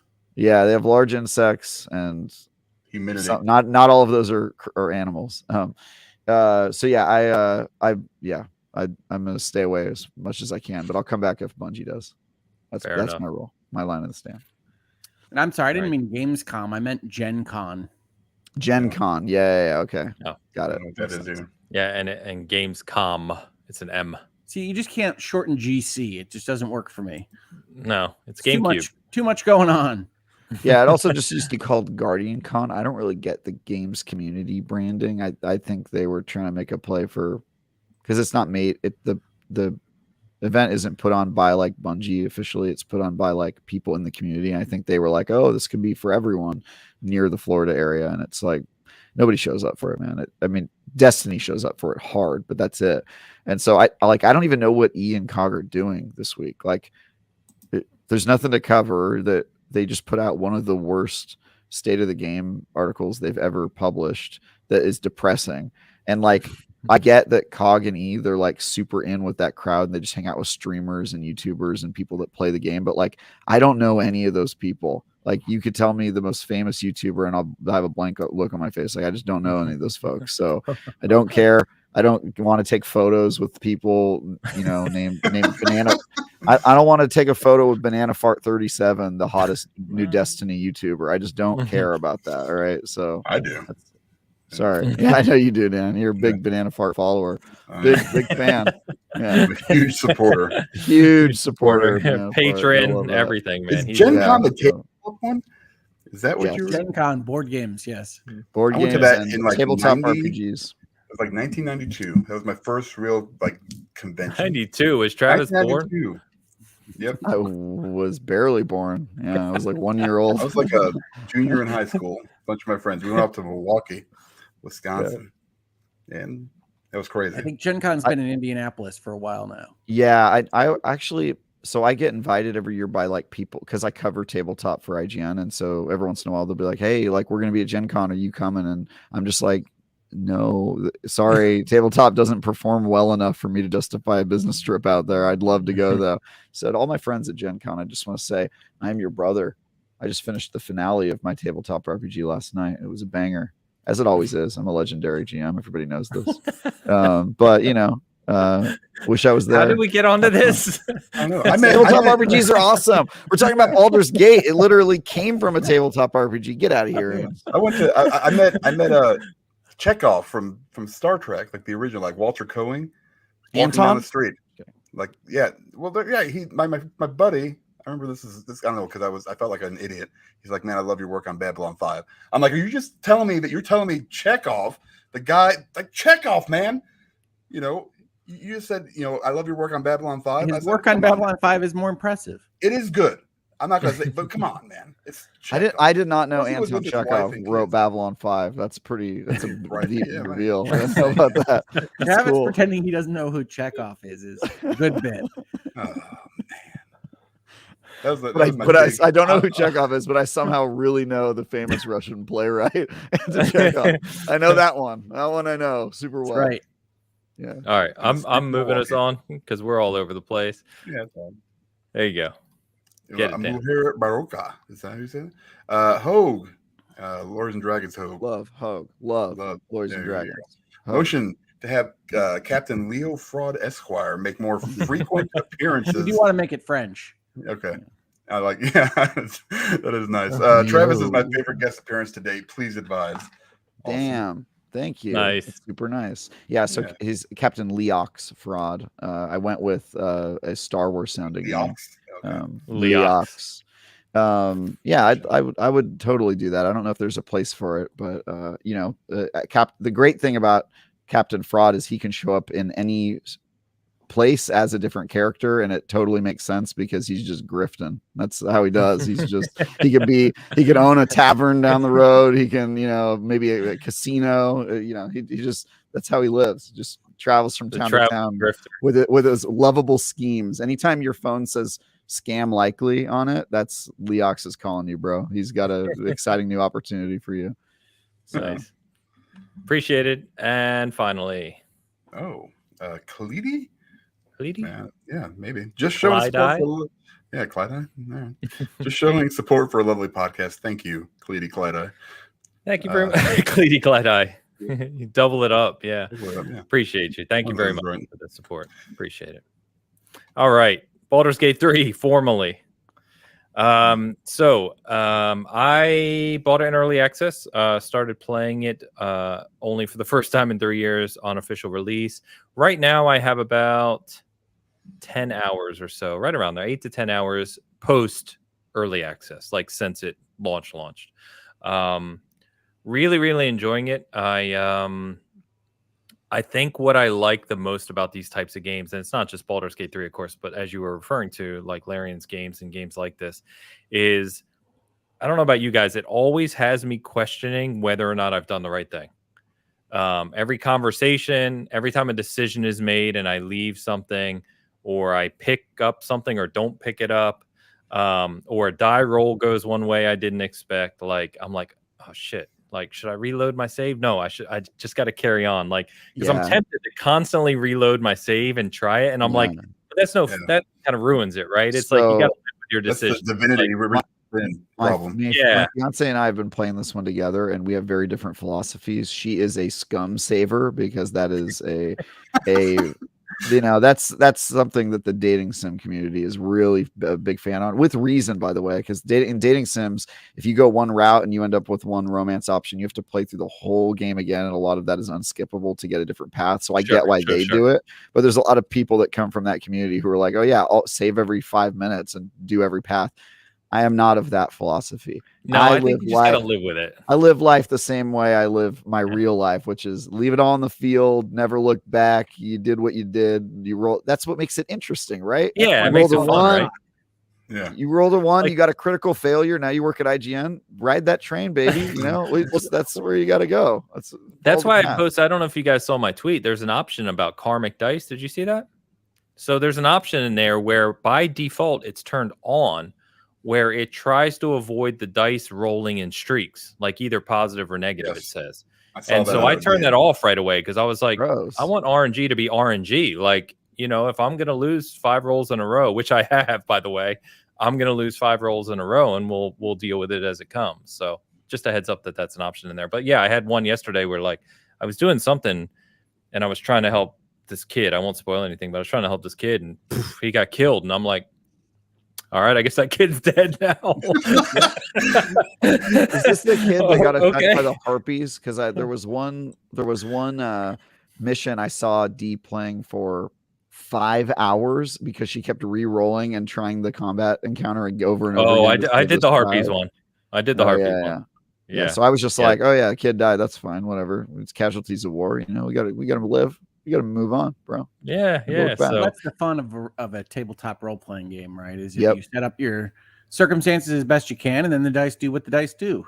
Or if you are a Hoeg as a role player, you set up the circumstances as most terrible as you can, and then you see what happens. We parachuted those hamsters down. All right. All right. I need to really. I guess I need to watch that episode because things did not seem to be going well. Hoeg is I've lost a lot of roles, like meaningful roles so far, and I don't know. I just love the rolling. I just love watching it unfold, and if it goes badly, it goes badly. But sounds like you're a tabletop role player at heart. You just love the roles, man. I've told you before. I adore tabletop role playing. I just don't have anyone to play them with, and I'm not the type of guy that's going to go to the local RPG store. There's there's stores around that do tabletop nights, and I'm not walking in there. Tabletop stores, like they're called hobby shops. Oh, I have a comic book store that I play D&D at, but I don't have an RPG store. When you say RPG store, I think of a guy with like selling swords and rings and amulets. We have those too. Well, I don't know. It's in California, they're called hobby shops, but there are hobby shops that sell like tabletops games like first, like that's their main thing in comic. There's a huge one like in both, but yeah, not usually. No, there's a huge one that opened near me and Dan, like 20 minutes maybe away, but it's gigantic. It's like a warehouse, and they have a full bar and cafe, and they have a whole wall of tabletop RPGs that you can just play for free. You can just show up with your friends, take it off the shelf, set up, buy food, and play. Yeah, but like I have one of those 5 minutes walking from my house, and I obviously am there a lot. So those places are super fun. But I'm not gonna walk in there and be like, hey, I'm a random here. Can I play with you? Like, that's not gonna happen. I don't do that either. I'm the guy who bought the obnoxious like $5,000 tabletop table that like opens up and has a vault and all that, and then I invite people to my house because I'm like, no, we're gonna do it my way. You do it my way, okay? I'm hardcore. That's where that IGN money goes, folks. Yeah, kind of, But anyway, why is Dan? He's away from the show and he's commenting in the chat. What are we even doing? He's probably on the toilet, bro. What are we doing? He's toilet tweeting right now. Anyway, so let's ask the most important question. What characters have you all rolled? What's your main character? I am a half-orc cleric. Okay. And I've always loved what Larian does here, which is has the set up characters with their own stories that you can pop into the brains of if you want to have your character, or they can just be the people that you meet in your party. That's the same thing they did with Original Sin. Yep. I think that's a great way to handle it. Mm-hmm. It is. Yeah. I actually chose a default character. I almost did. Did you I really? love that vampire Yeah. rogue guy. I chose the wizard, the wizard guy who is a seductress, because I was like, oh yeah, he's kind of like a scumbag wizard. I was like, that's what I want to play. Yeah, he's a wizard, but he doesn't have scruples. He's kind of like a little romancer kind of guy, you know, a little sly Han Well, the Solo. fun part of if that could is you shoot get lightning. the options that are specific to the character. I always really like picking the Larian characters that have like a mental issue, that have whispers talking to them, or that can only understand things in different languages. Makes you we have a feel lot at of fun home. with those. Yeah. The voices. I tell don't me know what to do. Dan chose. Obviously, I don't know if Dan's playing it. But yeah, I don't went think I went so. half orc as well, Hoeg. But I went half orc paladin. And then the interesting thing when you choose paladin is you choose from 3 oaths as well for your paladin. So I chose the oath of vengeance, of course. Protect the weak and kill the bad. So I've been kind of moving along with that. Paladin players are the worst players in Dungeons and Dragons. I'm shocked that Travis is going to try and take a one-up stance at this moment. So boring, bro. Like, come on. Go on. I like Pallies. You're a scummy wizard talking about being boring. Gotcha. Exactly. Moving on. Are interesting. But yeah, I've really liked that. It's obviously very early. I saw that. I don't know if any sites actually have scored reviews out yet, because of how big the game is and the code's coming in rather late. But I like 10 hours, and it's really early. I mean, it obviously is, but I think IGN had theirs 2 weeks before the game came out, and then I think the day after it came out, we had a review in progress. But the woman who's reviewing it, Leanna, is legendary, so I have no doubt her review is going to be awesome. But you can, it's a long game, obviously, 2 weeks and still no end in sight, apparently. Yeah, it's huge. So it's hard to say where it's going to sit in terms of my game of the year stance, But one thing, did anybody have this on their game of the year? Was this really? All 3 of you did. All 3 of you did. I'm the only one who doesn't. You're an idiot. Nice. Yeah, you're not looking good for you anymore. I don't know. I don't know. It's the Video Game Awards. Just because, we'll see. That's true. That's why I don't have Diablo 4 on mine, because it's good doesn't mean it's going to be on the list. I think Diablo 4, if you're talking about the Video Game Awards, Diablo 4 has a lot more press than this game. I agree, but that doesn't always mean, look, I think I know the people that are voting on this panel, and I think that they are the type to play an open world RPG choice-based game a lot more than they're likely to play an ARPG. That's just my personal feeling on it. Yeah, we'll see. I mean, it's gonna be interesting, but we'll see. How are they gonna do Game of the Year? Like, does it have to be 6 nominations? Are they gonna have like 15 nominations? Is it just gonna be crazy? I feel like they might, because it would be a snub to not include like 10 games this year. You know what I mean? Yeah, I don't know how you might all win. Like, all of our options might be on the nomination. The winner is you. Yeah, real winner. That would actually be kind of funny if they nominated like crazy. 15 games and then just the winner is just the fans. It was just a tie, like every guess was right. Because I don't think that'd be true. I think I screwed up with Dave the Diver, because at the time I was like, yeah, I think this will be like a pretty big game. But now in the grand scheme of things, I'm like, nobody's gonna remember Dave the Diver at the end of the year. There's too many games. It might be the token. It might be the token indie game though. We'll see. That's the thing. I don't know if they're gonna have a token indie game. Yeah. There's too many other ones. God, man, what a year. This is a crazy year. So anyway, what do you guys think so far? Dan, you're not playing it yet, right? No, I have not played it yet. Actually, when we were talking about, I played a Divinity Original Sin 2. That's what I ended up doing. I ended up re-downloading it. I played it before. It's awesome. It's it's an amazing game. So I'm just kind of prepping myself. But now I'm probably going to go. Good option. Yeah. You don't want to pop into Baldur's Gate 3 or your computer's throwing up on it. Yeah. Original Sin 2 I'm is thinking about sitting there. I don't know how often my son uses his Steam Deck, and I might be running to grab it and hook it up to the TV and just play that. So we'll see. I'm going to ask him after this. I'll buy it. I'll just buy the game for him. I'll just be like, I'll buy the game for you. I'm going to play it. I would love to see a bounce effect for Original Sin 2. Like if Baldur's Gate 3 gets me Original Sin 3, that would be awesome. Oh man. I mean, it might do that, but I don't think it's gonna have a bounce for Divinity Original Sin 2. That would just be great. It would be saying things I would enjoy, Travis. I mean, I'm with you, man. I like those games a whole lot. I played full co-op with both of those games with D when we first met. So those games are awesome. Yeah. But what jumps out to you about this game so far? Like anything that specific in the early hours? Yeah, so I mean, I haven't played it even as much as you, Ains. My computer was really just absolutely throwing up on this, and I don't know exactly why, but I've been playing it on the Steam Deck, which actually works pretty well. Okay. And the controller support works a lot better than I thought it would, which is the fear that you have when you play one of these games, right? A lot of boxes, a lot of inventory.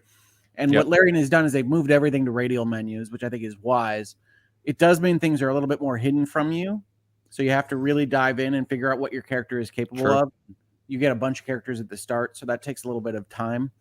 But I think it works really well, and I'm going to play it more. And I think what really works in all of their games, certainly this one, is this kind of openness, this feel that anything is possible, that you really are sitting at a tabletop RPG, and basically they've anticipated all the various things that you can try to do, and they're going to talk you through it with a narration and a dialogue choice or a button that does what you think it does or doesn't do what you think it does at all. And I think that kind of openness isn't seen in a lot of games. You get that kind of directed feel a lot more often now than certainly you used to. You know, like I'm thinking like the 80s and 90s where games were like really wide open, and Star Control and Starflight and Ultima and those kinds of things. With very little instruction. You just did what you felt was right, and you thought, and you saw what happened. And I think there's a lot of that in this. I like it. I don't know that I like it as much as Original Sin. It certainly has a lot more polish. It has a lot more money kind of on the screen than some of those games. But we'll see. I don't know where the story's going. It's just about being in the world right now.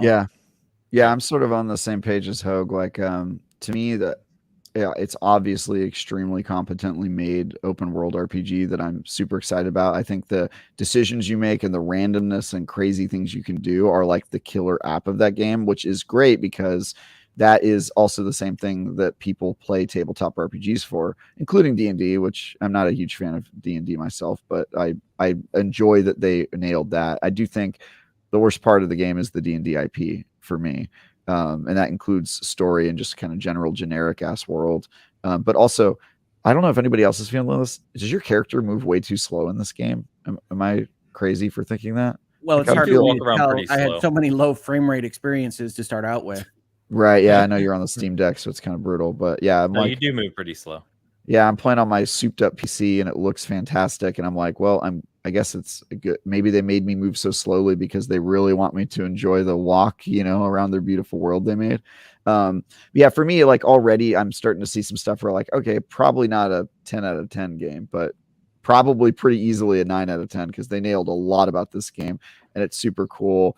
I love all the different features, and D and I playing together have completely different stories so far and are up to completely different stuff. And it's just been cool, man. I think this is a great game. And I just want to shout out that it's been so long since we've played a game like this.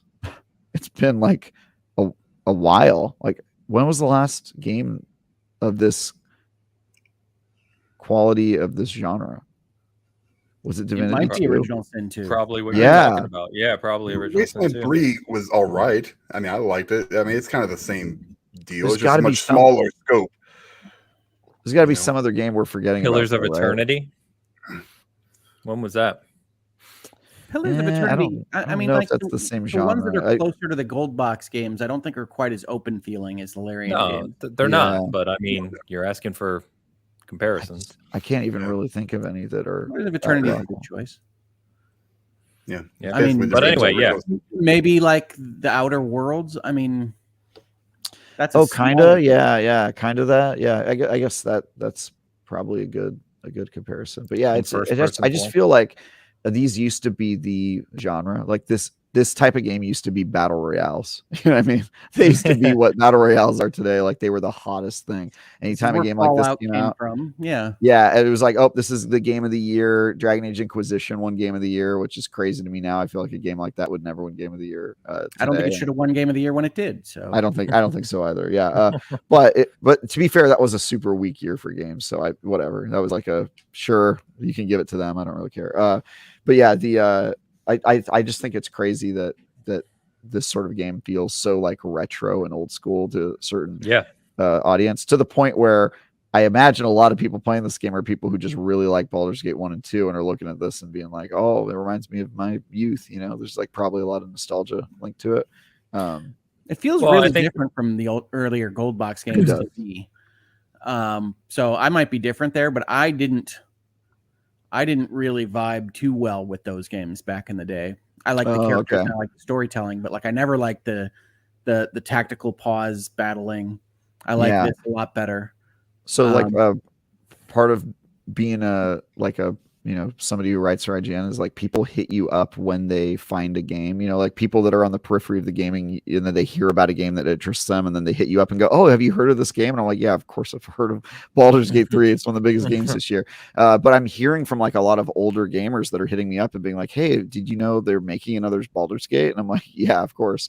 It's out now. And they're like, oh, cool. I love those games. And I just hear from a lot of like people that really don't interact with games unless something from when they were a teenager comes up again. And so there's just a lot of like, hearing a lot of. That's what I was saying. Like the Baldur's Gate IP carries weight. That's part of what has driven the hype for this. Like, oh my God, I can't believe they did it. They made a sequel to it. Yeah. Cool. And I think you're right, because you called out like things like Ultima, Hoeg, which goes way, way, way, way back, right? And I think looking back at the games I loved back in the 80s and 90s, a lot of them were Western RPGs that were very kind of in-depth or tactical. And more importantly, as I like the joke, right, they just let the player figure out what they're doing. It's like, here's our game. We've put a lot of mechanics and design, aspects into it. Figure it out. And I've stated many times on the show that I love that. That is part of what I love about gaming, is that exploration and lack of hand-holding. And I've been confused. Practically assumes that you understand 5th edition Dungeons and Dragons. Like, yes, there's stuff where I'm trying to figure it out. Yeah, I get what you're doing here, but this must be a lot harder for folks that haven't even seen the current edition of Dungeons and Dragons. So, I don't play it at all. So, I'm obviously very familiar with kind of just, the concepts, right, I guess, of these things. But actually going in and reading what things do. Yeah, like you're right, because it does things like, oh, you have advantage, and then it gives you second die, and like if you're not familiar with 5e and like what that means, how powerful that is as an ability, it's sort of, you might just lose it. Like in games, the word advantage doesn't mean like. Well, I was reading the various help boxes, and I was seeing how they were doing things, and like proficiency bonuses on top of the skill bonuses, and how the stats. They let you see the math in like a weird way. Yeah. But it's just not the way I'm used to thinking about it. I also like how you'll walk around and you'll be doing like, the game's doing checks in real time, right? Like my guy has high on perception because I wanted to make him like a smooth talk his way out of situations type thing. And so got a lot of persuasion and perception. So I've discovered things in the environment that are like hidden, right?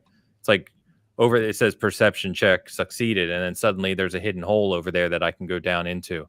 Their map design is interesting for that, right? Like I think one of the things, you jump into the game, and unlike the Divinity games, I don't think the tile set is as obvious. I don't think like where you can go or how the map works is as obvious. So you are exploring more, and they are doing those checks.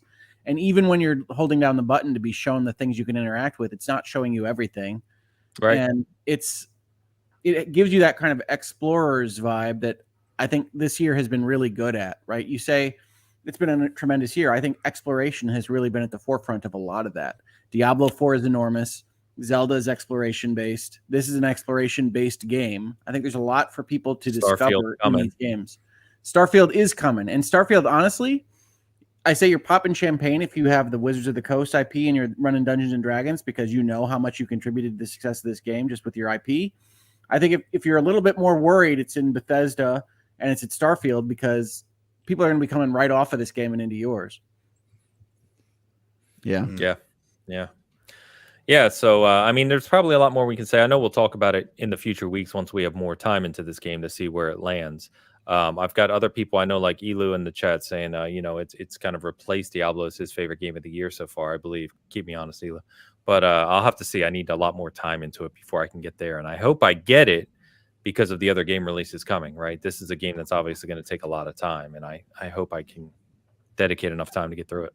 Well, and it needs big chunks of time, I would say. These kinds of games, at least for me, require I need to set aside a couple hours and then get really invested and engaged in that world in a way that maybe you wouldn't be doing the same way if you're playing Metal Gear Solid 5, as a for instance, right, from our earlier conversation, where you can jump in and do a 10-minute mission, or Remnant 2, where you pop in, you shoot some angels in the face, and you go and do something else. Yeah, there's just an awful lot in this game. It's deep in that sense. So I'm loving it though. Plays great, looks great. It's cool to see the response to it. I love seeing, because these are the types of games I love, so I love seeing the responses. I think Travis called out earlier, it is now past like 730,000 concurrent. And keep in mind, that's Steam, right? That's not total player count. I'm actually playing it on GOG because that's where I got the early access originally. So it's on other PC launchers. It's coming to PS5 next month, and it's coming to Xbox before the end of the year.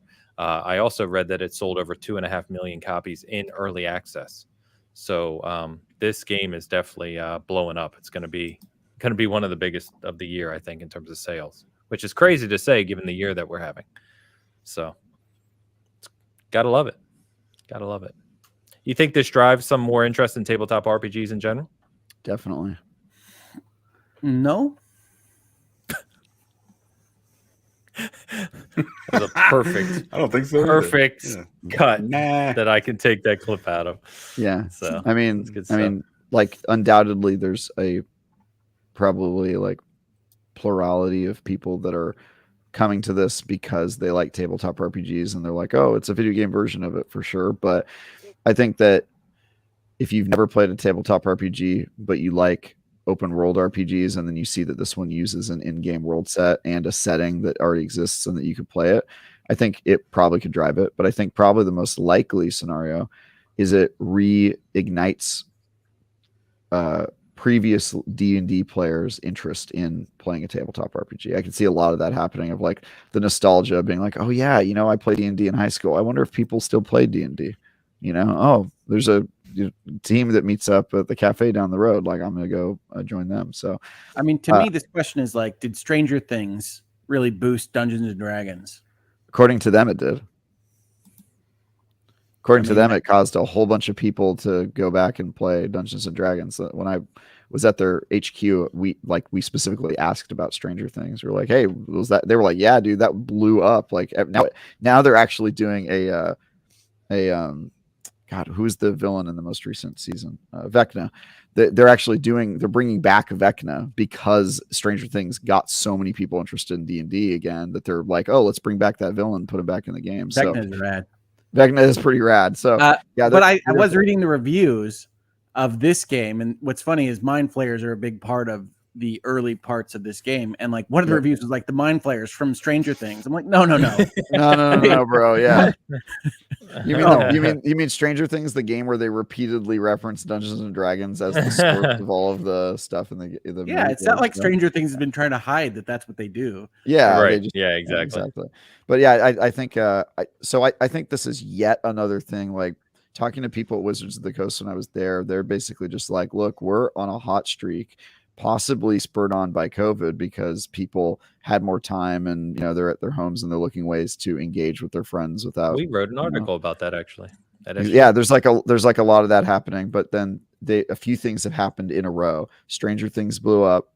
They finally had a good D&D movie. There's a good D&D movie that came out this week. I really love Honor Among Thieves. It was really good. Which is really cool. And then now they're branching out and just like doing all these, world tours with certain things. They got a good video game. They got a good movie. That, like, I think there's kind of a growing interest in tabletop RPGs. There's something retro about it and analog that I think people really are drawn to. And as a tabletop hipster, I'm sort of like rolling my eyes at people playing D&D because I'm like, oh, it's like the worst RPG. You don't even know. But I am generally a big fan of D&D because I think it gets so many people through the door. and to give tabletop RPGs a try. And then I convinced them to play different ones. To me, like I'm not playing modules from basically anything. I'm just playing a system. So I don't mind D&D any more than I used to play BattleTech when I was in high school. That's what I played. Yeah, no, I think the system BattleTech, to me the system's the worst part. The 5e rule set I think is atrocious, but that's because I'm going for something else. Like a lot of people really like they need a board game. They like something to Jenga, right? And to me, tabletop RPGs are about the shared storytelling, and I don't think 5e rules help you at all. In fact, they hinder your ability to like tell good stories. And some rule sets are really good at like the rules are all about helping to tell the story and improving the narrative. And well, you can see how much like Lawyers and Dragons ignores the tactical battle stuff. Exactly. And you kind of have to do that if you play D&D with the goal of like storytelling. Like 5e doesn't help you at all, and that's my problem with it, because there's rule sets out there that really do, and it makes I think the game more interesting. But again, like the thing I love about D&D is it gets so many people through the door, and then I convert them, and so I love D&D's role, but for me it's it's a gateway drug, I think. I like the chat. Yes, I played BattleTech. I loved BattleTech back in the day. My favorite thing we ever did with BattleTech is my game master told the story of Michael Crichton's Sphere. If you're not familiar with the story Sphere, in the world of BattleTech, and it was wonderful. This alien circle that grants wishes. And it's one of my fondest memories from back in high school. So yeah, play tabletop RPGs. They're awesome.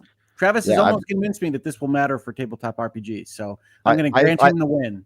I think it will. And as somebody who's got 3 bookshelves full of tabletop RPGs, like I'm very happy to see that hobby growing. And I think it has influenced video games so much over the years. Like I don't think the video game landscape would be the same that it is even remotely if there weren't a whole bunch of tabletop RPG nerds playing and making a lot of these games. Right.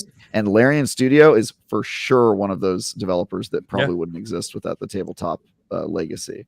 It's like when people don't realize that that's where Cyberpunk came from. It's like Cyberpunk was not a new Cyberpunk IP. Was a tabletop RPG. And what's funny is after the game came out, they released a new edition of Cyberpunk called Cyberpunk Red, the tabletop, and it is the 2077 world, because the Cyberpunk RPG world is very different from the game, but then people like the game so much they were like, oh, we should put the game version of Cyberpunk in an RPG book, and that did really well from what I understand. I mean, I own it, but I still just resent how much of the cyber they took out to make that game. Really did. I mean, it's so funny to like, oh, so you like the game? All right, well, there's this version of it that's in that world, but you could go to the original Cyberpunk world, which is a completely different idea and way more interesting. And then, again, gateway drugs, man. Like people play 2077 and then you get them to play the real Cyberpunk RPG and they're like, oh, damn, am I a nerd now? And you're like, yes, tricked you. I don't mind Dungeons and Dragons as much as you do, Travis. But yeah, I mean, I think there's a lot of fun to be had. And I think Larian with this game has come the closest to building a computer game that can handle what the tabletop experience is, even more than the 90s gold box games. So if people play this and say, man, I wish I could do that in my living room, then go for it. There's books at your local bookstore right now that'll let you do that. By the way, Chris Jetzer, I haven't played it, but he mentioned, we were asking about what games similar to this. He said Pathfinder. I have not played Pathfinder. Wrath. So I actually played that one. Pathfinder: Wrath of the Righteous was the most recent one, and before that they did there's another Pathfinder campaign. Kingmaker, thank you. Which are both, just so you know, real campaigns you can buy at physical books and play them, and they recreated them in a video game. And so they basically just opened up the campaign book and they were like, let's make a game about this. And so those are super interesting games. I do think that they are almost in a different category of quality. Like they're not really the same. You're not going to play this and play the Pathfinder games and draw comparisons to like Mass Effect and Dragon Age Origins in the same way that you will when you play Baldur's Gate 3. But I do like those games, and I think that they serve a super interesting niche space for like tabletop diehards who just want to. Yeah, it's a different system. So I mean, it's one you have to learn. It is not really. It doesn't really have the DNA of Dungeons and Dragons like so many other video game systems do. I mean, the advantage you have with Dungeons and Dragons, even 5th edition, is that it's mostly going to match up with a lot of your expectations from video games that you played, whether it's Final Fantasy or Dragon Warrior or whatever. Pathfinder is kind of deliberately designed to be something different. So Well- I don't love that system. Well, Pathfinder, it does have the DNA of D&D because it literally comes from D&D 3.5. Yeah, It's like I the understand chunkiest that they version, built it you know? off of Dungeons and Dragons. I'm saying it doesn't feel like Dungeons and Dragons to me. Oh yeah, it certainly doesn't. I think that some of that is intentional. Yeah, I mean, I'm not thrilled about any RPG that is like, hey, here's a generic fantasy universe and it's really chunky rule system that doesn't lend itself to storytelling at all. But you know, to me, Pathfinder and D&D are like two flavors of the same overused kind of genre. But hey, look, again, Gateway Drugs, I'll play both of them. I won't GM them for you, but I'll join your group. Yeah, I like them.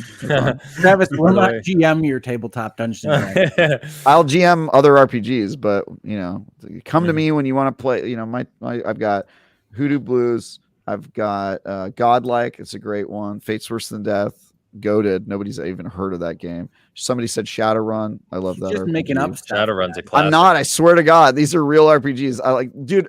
Okay. So, I don't think I'm a hipster in most walks of life. Like you guys joke about that. I'm really not. But when it comes Just to tabletop accept RPGs, it. You when it comes to are. when it comes to tabletop RPGs, I am a hipster. I'm a You are a super, hipster. like, Just snob accept it.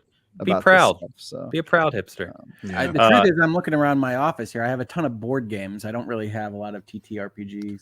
yeah, it's because it requires a group, right? You have to get like a, you know, if you have a family, you have to choose family or tabletop group. That's sort of the You sound like my old law firm partners. right. Yeah, exactly. So yeah, Blades in the Dark. Again, that one's not my favorite, but I do like it a fair bit more than D&D. Actually prefer some of the other games that are in that same system, like Court of Blades, I think is a really good one, which is more of like a kind of like a high aristocracy betrayal and heists, but it's got the same vibe. But yeah, I do like Blades in the Dark. GURPS is cool. Don't sleep on GURPS. I mean, the worlds of GURPS are a little, you know, Cthulhu is kind of, you know, not super exciting. Your character's going to go insane and die or turn into a monster or something. But That's what the GURPS is Arkham cool. games are for. Exactly. Yeah. World of Darkness is also great. Yeah. There's just a lot of good stuff. We also got a super chat from Darth Max saying, "Remember Eye of the Beholder." The PC game? I'd have to look it up. It's ringing a bell, but yeah. Do they have that on the Game Boy? Actually, I'm not joking. I think it sounds super familiar. Eye of the Beholder got re-released on something. Why do I feel like I saw it on my Xbox or Steam UI recently? But yeah, it's an old game. Wow. Tabletop Going back, RPGs yeah. rule. 1991, Eye of the Beholder. All right. Yeah. Maybe I was wrong. Okay. Thank Oh, you, Legend Darth of Mac. Five Appreciate the Rings super too. chat. Everybody should play that if they have a tabletop RPG. I really like that one. The Star Wars RPG is also really good, Hoeg. For the first time, the Fantasy Flight Star Wars RPG is actually a good Star Wars RPG. So. I played that. I played like the old like To the Fantasy RPG. Flight Did TTRPGs, you play the- Are they a little less Ameritrash than their board game Legacy? They are, yeah. Actually, they're so not Ameritrash that part of Fantasy Flight got canned, and they ended up giving the role playing to a different studio that I don't have a ton of confidence in, because the first thing they did was release a 5e version of Legend of Five Rings that I would describe as an abomination. But they You have a lot of thoughts. I really like do, it. yeah. I'm a tabletop nerd, bro. I'm just a loser when it comes to It's called a hipster, Cool. but I will admit I am a hipster when it comes to tabletop. I just am. I own it. nothing wrong with that. I have a quick question, like a little bit off topic. Hoeg, when you played BattleTech, I played BattleTech. Did you ever go and see and play the actual BattleTech pod game where you could go to like it was like a Dave or Buster's or something like that, where they had these gigantic pods, like strings of them, and you would That's sit too rich in for me, Dan. Oh, it wasn't that expensive. It was just I didn't know they existed at the time when I actually found them. They were just, it was like it's an entire pot. You just walk it, you sit down. It's got all the controls. Like every little button does something. I mean, it's really super in depth, and I don't know why that just kind of popped in my head. So much fun. I spent probably a lot of money and too much time sitting in those pods, because they were probably like $5 to $10 every round or whatever it was. You played against a bunch of other people. No, That but was that back in age the I had 90s? absolutely nothing. I did, however, get the fancy Xbox game with the multiple levers and buttons that I can't Steel remember the name of. Battalion. Steel Oh, Steel Battalion. Battalion, yeah. Oh, That was like one of my first purchases when I had a law firm. You still have it? That's awesome. Bro, my That's worth God, a lot of money.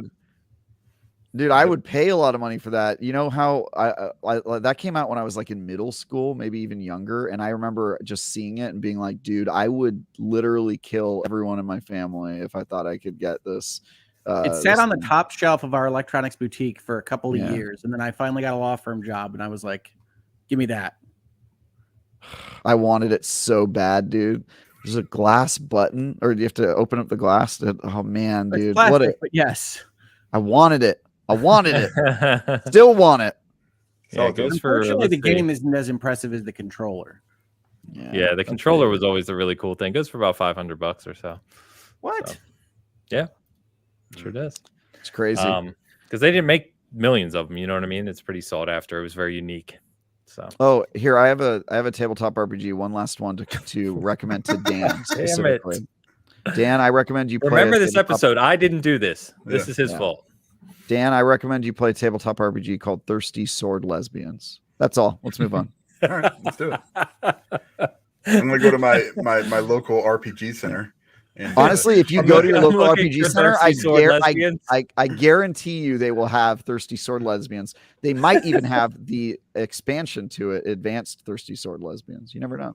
Don't get the basic one. Go advanced. Come on. Yeah. Well, you have to get both. It's an add-on. Naming conventions go. That wasn't really. Sorry, Ains. You got to great fun. Yeah. No, that one was worth it. That one was worth it. Yeah. Thank you. So great. All right. We'll finally move on. Play Baldur's Gate 3. It's really good. Yes, give it a shot. This is the world you get involved in when you buy Baldur's Gate 3. Yeah, this is what happens. I think we so just scared people away from Baldur's Gate 3 pretty hard. Steam charts are plummeting right now somewhere. But anyway, we're moving to a completely different topic, which is around new hardware. So we've got pretty good intel, if you will. Obviously nothing formal right now from any of the companies directly, but as I would gauge kind of insider information and rumors and all this stuff, I would say it's pretty solid. Let's start with the Switch 2. So follow-up Switch. Obviously, we don't know if it's a Switch 2 or not, or a new name. But it's looking like the hardware that was detailed last year that was then delayed, apparently, is going to come out next fall from Nintendo. Follow-up to the Switch. The rumors as they stand today, don't know how true these are, is that it'll still play the little cartridges like the Switch does. It will have an LCD screen, not an OLED screen, which is kind of weird. Backwards compatibility is not defined as of yet. But I don't know about you guys, but it is Nintendo. So let me preface this statement that it is Nintendo and they don't listen to anyone and they do whatever the hell they want to do. But I have to imagine that given the Switch's success and continued success and the library that the Switch has from a first-party perspective that has brought over a lot of prior Nintendo games as solid ports, that they will allow this will be like a follow-up to the Switch. It is supposedly still portable, but that it'll be kind of like the Super Switch that we were all helping, the next-gen Switch. So I don't know what you guys think about this, how interested you are in it. I know, obviously, Hoeg, in your household, the Switch plays pretty big from what I understand. Oh, yeah, we play a lot of Switch. And I should have warned people when I bought my second Switch after waiting as long as I could that was going to be the moment when Nintendo would finally agree to make a new Switch. So that is on its way. I have no doubt there, and I'm very interested in it. Now, I would say the business analyst kind of view of this is, of course, it's going to be backward compatible. It's a huge audience, etc. But the hope has to be that they didn't learn the opposite lesson, right? They sold you Wii U games again for 6 years. Yep. So the one concern you have is that there's a business room somewhere where they say, well, let's sell them the games again for another 6 years. Yeah. But I do think a Super Switch that is backward compatible with more hardware power under the hood is the most likely thing to happen. And if that happens, I will be thrilled. The Hoeg House will have a party and we'll get a new Switch. Nice. I don't know where I sit. I'm at the point where I play my Switch so rarely that I don't know. I say that now. I'm going to buy the damn thing. But regardless, I don't know how much use it would get. But I am hopeful in the same vein as you, Hoeg. I hope that they continue with the Switch. I hope that the cartridges, the physical copies that I own today still work. I hope that it's fully backwards compatible. And I hope that it obviously, presents a much larger upgrade in terms of hardware than anything else. Because the hardware in the Switch is just ancient at this point. There's like a half dozen games that I would play or I would try again that I've purchased that just the performance is just completely unwelcome. On the Yeah, I mean current the chipset's based on mobile mobile hardware or laptop hardware from 2010. I mean, it's 2023. We're talking 2024. Like, it's time to move on. So, Mm-hmm. what do you guys think, Travis? Dan, you all over this? I'm not. I have no desire. I played the last game I played was Zelda, the new one, and I honestly I haven't picked it up since launch. I mean, that's an all right game. I mean, it's Yeah, great. and the problem wasn't the hardware. I don't know how necessary this is for the type of game. But that'd be the only game. Like, I'm not going to buy an entire system to play one game. That's just not me. I didn't have, like you I said, you already bought the system, and you'll be buying the new Switch to play all the new Nintendo games, right? Right? Like, Nintendo is still one of the best software developers on earth, so that's why you would buy the new Switch. But I don't play those games generally. That's fine. So I mean, I didn't buy a PlayStation 3 at all, and I didn't get the 4 until the Pro came out. So because there wasn't. Here's the thing: you didn't play Uncharted. You didn't play any of the Uncharted games. I didn't play any of that stuff before. God damn! I played them eventually, but I played them on the PS4 Sony Pro. keeps selling them. Yeah. Well, I mean, the thing was, it was. I bought it. The only thing I was missing on PlayStation was always MLB, right? It was always that. God, I had to have MLB because I really love baseball games, and eventually it got to the point where Horizon. And there was a couple other ones that I really wanted to try out, and so I ended up picking one up, and fantastic, got my enjoyment out of it. But I don't generally play a lot of Nintendo games, and even I had an Xbox and a 360 and everything else. That's where my biggest library is, and I've got but I'm not a Gears fan. I'm not a Halo fan, and Forza is for me. Okay, yeah, I like it. It's a good game, but I'm not like a diehard by any means.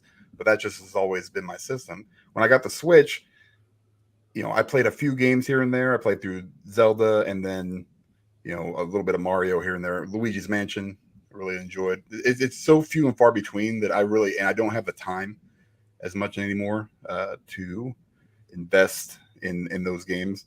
Because I think that for me, there's other games I'd rather play, even going back and like replaying another game, rather than jumping into a whole new system. And I'm not convinced that Nintendo's going to release something that's backwards compatible, not for 1 second. I mean, they could. I would not be convinced. Do not bet the house. No. Well, no. I mean, they've done it in the past. To be fair.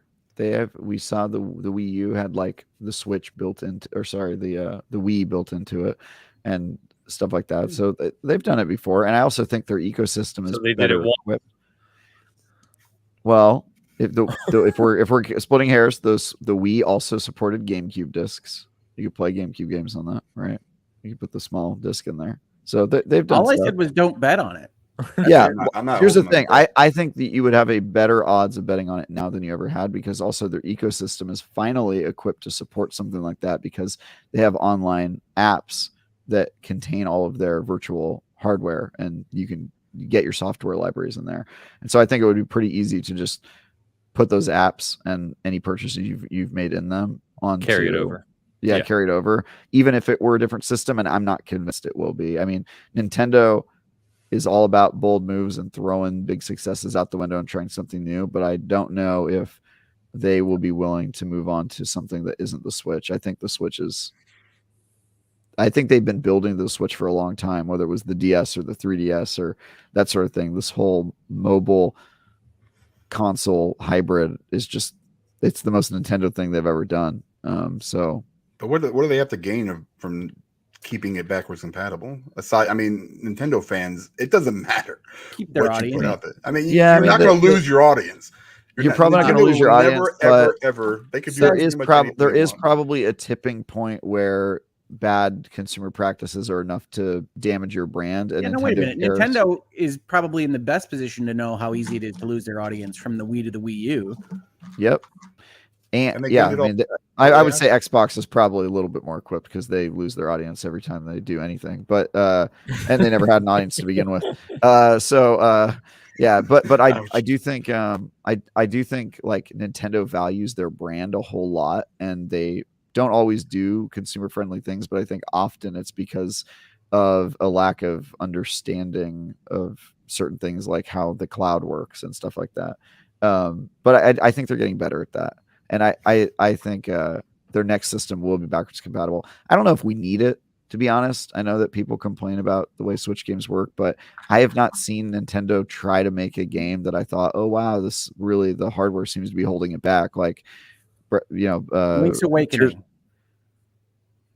Well, yeah, I'm talking about and third-party games like Hogwarts Legacy. The Pokemon games are actually a very good example. Hogwarts Legacy had to be delayed almost a whole year so they can try to get it to work on that hardware. But that wasn't a Nintendo-made game, and I don't know how much they care about. No, that's why I said third-party.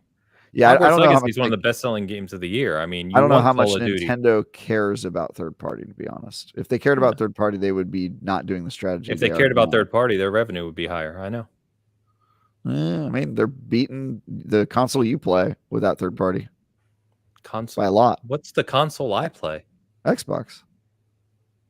I own everything. You're an Xbox. The Xbox's revenue is higher than Nintendo, so at least learn what you're talking about before. No, Xbox is in last place in the console. They are not in last place in revenue. I promise you, they're not. Well, their own employees said that they're in last place in the console space pretty recently. They don't know what they're talking about. So I could pull up the chart right now if you want me to. It's up to you. Yeah, I mean, I don't want to get into this because it's a pointless conversation. There's nothing to get into. Nintendo is behind Xbox and PlayStation in annual revenue. Period. Okay, Ains. Why? I don't know why you're arguing me on this. I'm not arguing with you. I said, okay, Ains. Let's move on. What is happening? I don't know. I feel like we just got a view on a Travis fiance fight there. That's how that works. No, it's just, some arguments aren't worth having. But that's what I'm saying. You made a statement. No, you made a statement. It was wrong. I told you it was wrong, and then you debated me on it, and I told you, no, you're wrong. Well, I mean, you can look at the numbers and a lot of this is why I didn't want to get into it. But this you can is publicly held info. You can't lie about your revenue. Jesus, man. Are you going to let me finish a sentence, or are you going to interrupt Go ahead. every time I try to talk? There's a lot of different ways to look at the console market, and revenue is not the end all be all of what makes you a console leader. And that's my point, is that you can look at revenue, but a lot of that revenue is gained from third party that you're getting 30% of. The fact that Nintendo is performing better in a ton of different categories, including console sales, without having third party, speaks to the health of their organization. And so that's my point, is that I agree with all that, but that's not what you said. I never said revenue. I said they're beating them, and then you assumed that meant revenue. So you have a really myopic view of what means succeeding. So that's the I said they're beating them, and I do think that Nintendo's beating Xbox. I think that they have Nintendo's beating everybody. Yeah, I think Nintendo is categorically beating. Yeah. Yeah, I think Nintendo's walloping them in a lot of different areas, but the fact that they're making more revenue, Xbox needs third party to succeed as a platform. And agree. Nintendo doesn't, and I think that that's a huge strength. If you can control your own destiny, Nintendo's the only player that can do that. And so that's my point, is like, they've been succeeding by following their strategy and their dreams, and I don't know if any of their dreams need a more powerful console to exist, with the exception of Pokemon, which was a really good call out, Hoeg. But my situation with Pokemon is I think Game Freak is just bad at developing software, and none of their games have run well on any platform. So I don't even know if that's a Switch problem or if that's that developer problem. So, if they show me a vision for a game that feels really Nintendo and they clearly want to make it and it can't exist on the Switch, I will acquiesce. But I feel like a lot of people are trying to envision this version of the Switch that isn't really what the Switch was ever supposed to be about. I don't think it's going to be a Rogue Ally. I don't think it's going to be a Steam Deck. And I think that them chasing that would be the most un-Nintendo-like thing they could possibly do. Nintendo gunning Nintendo. They're going to do their own thing, and they've been super successful with it. And so I just don't know how much we need it. And I get it, and I know that people need it. Yeah, I know that people want that. I just don't know if people probably wanted more juice during the Wii era too, and they said no, and they did something completely different, and that crushed it. It was like, well, I can guarantee that the one thing Nintendo is going to try not to do is the Wii U as a successor to the Wii. Yeah, well, the Wii U was clearly their middle step trying to get to the Switch, right? It's where they were trying to head the whole way, and the Switch kind of perfected what they were trying to do there, I think. But no, you're right. I think that you're absolutely right about that, Travis, in the sense of we know, especially considering we talk about this all the time and look at this stuff, Nintendo doesn't need anything in terms of what you're talking about with third party. They dominate sales right now. They dominate a whole bunch of metrics, as you said. But if you're Nintendo, right, are you content with that always being the case? Maybe.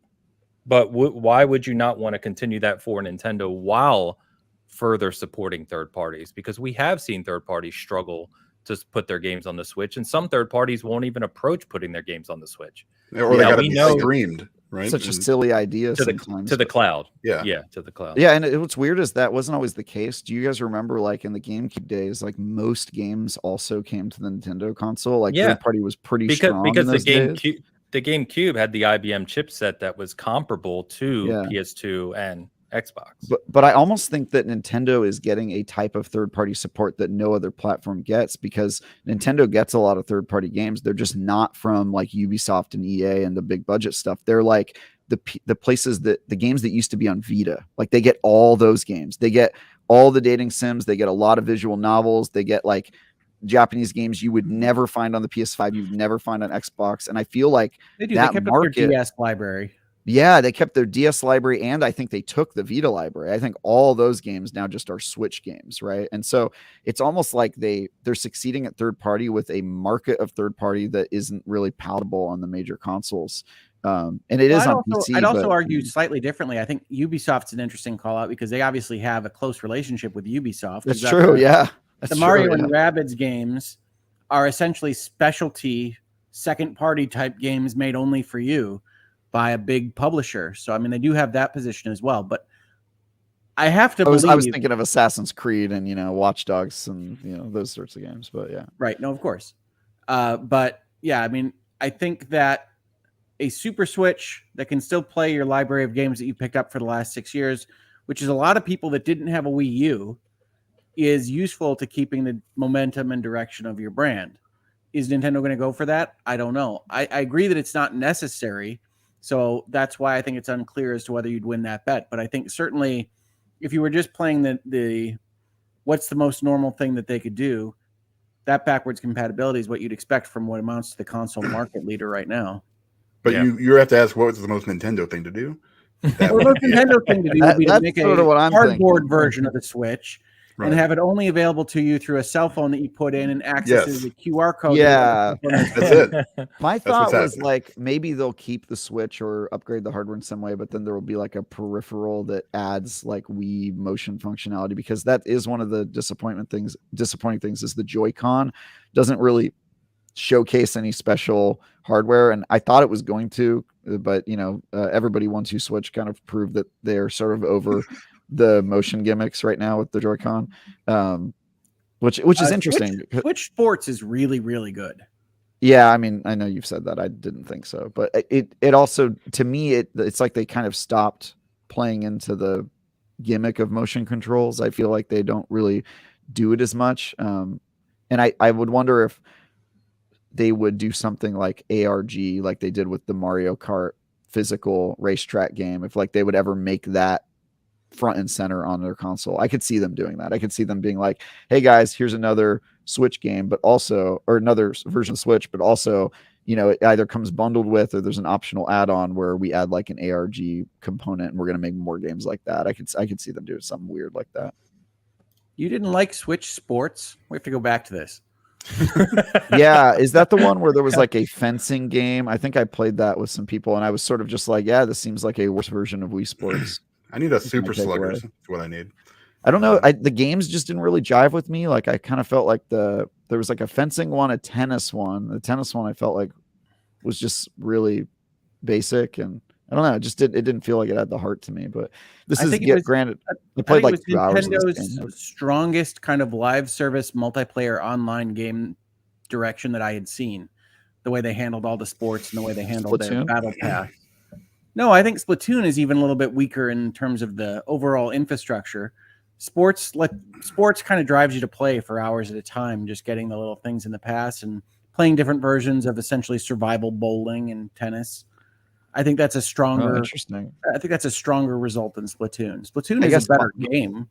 Yeah, I didn't like review Switch Sports, so my experience with it was I played like 2 hours. I played each game like a couple times, and I was just like, all right, this doesn't really do anything, and I kind of moved on. But yeah, I didn't really dive too deep into that one. But that was my initial kind of reaction was, it's all right. Yeah. Well, I guess we'll see what they do. Yeah.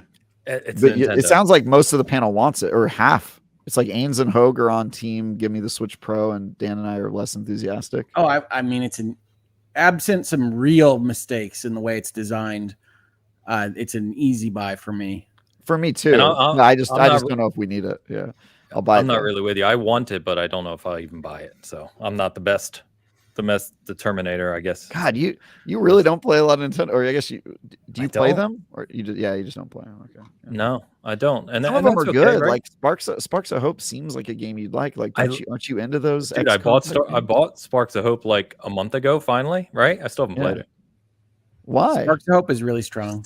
It's such a good game. But you can't say time because you play Halo Infinite every week for hours, and it's just like you could be using that for some other stuff. Yeah, but why would I play Sparks of Hope over Halo? But I mean, seriously, we all have those comfort games, right? Totally. Plus Halo. All jokes aside, Halo is my hang out with my friends game too, right? We all get online and play multiplayer in various ways. It's true that sometimes when you're on a kick, and I'm sure you understand this more than Dan and Hoeg, Ains, is sometimes when you get on a kick of I'm playing an online game, that consumes a lot of your game time because of the social pressure. Even if you log on to another game, they'll see you're online and they'll send you a party invite and be like, come on, hop on this other game with me. And then you're like, God damn it, I'm going to get pulled out.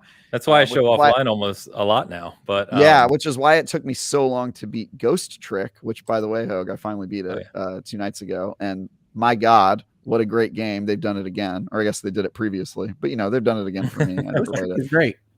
Great game. I also got every achievement in that game, kind of on accident, which is kind of cool. I think you haven't gotten to the end of the game. No, they have missable ones, but I just looked through them and I was like, oh yeah, I did all this stuff. That's weird. But yeah, I haven't gotten all the achievements in a game in a long time because I rarely have time to go for the completionist route. But it's cool. Good game. But yeah, I think we've joked about that, right? With live service games, especially multiplayer. I play every week. I play Rocket League, Halo, Apex. I play with Bert. Honestly, Dan, me and Bert play Apex probably 3 or 4 times a week.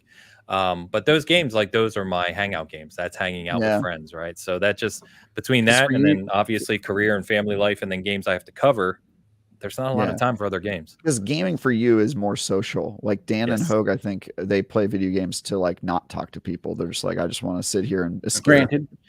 Yeah, I think I walk in both of those worlds. I think naturally when I go through spurts where I want to be online and talk to people, but there's a lot of times where I'm just go appear offline. I don't want to mess with anybody. And some platforms are really good at doing that. And that's why I appreciate Nintendo so much. It is a great platform if you want nobody to be able to bother you, because Nintendo doesn't have the infrastructure to support it because their internet is a potato. So it's just, I've been offline or showing offline for probably 6 to 7 years now.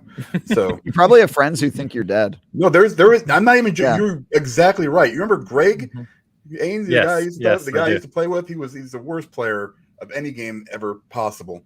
Kind of a dumb, but he's coming from you. You're get good, Greg. No, he's bad.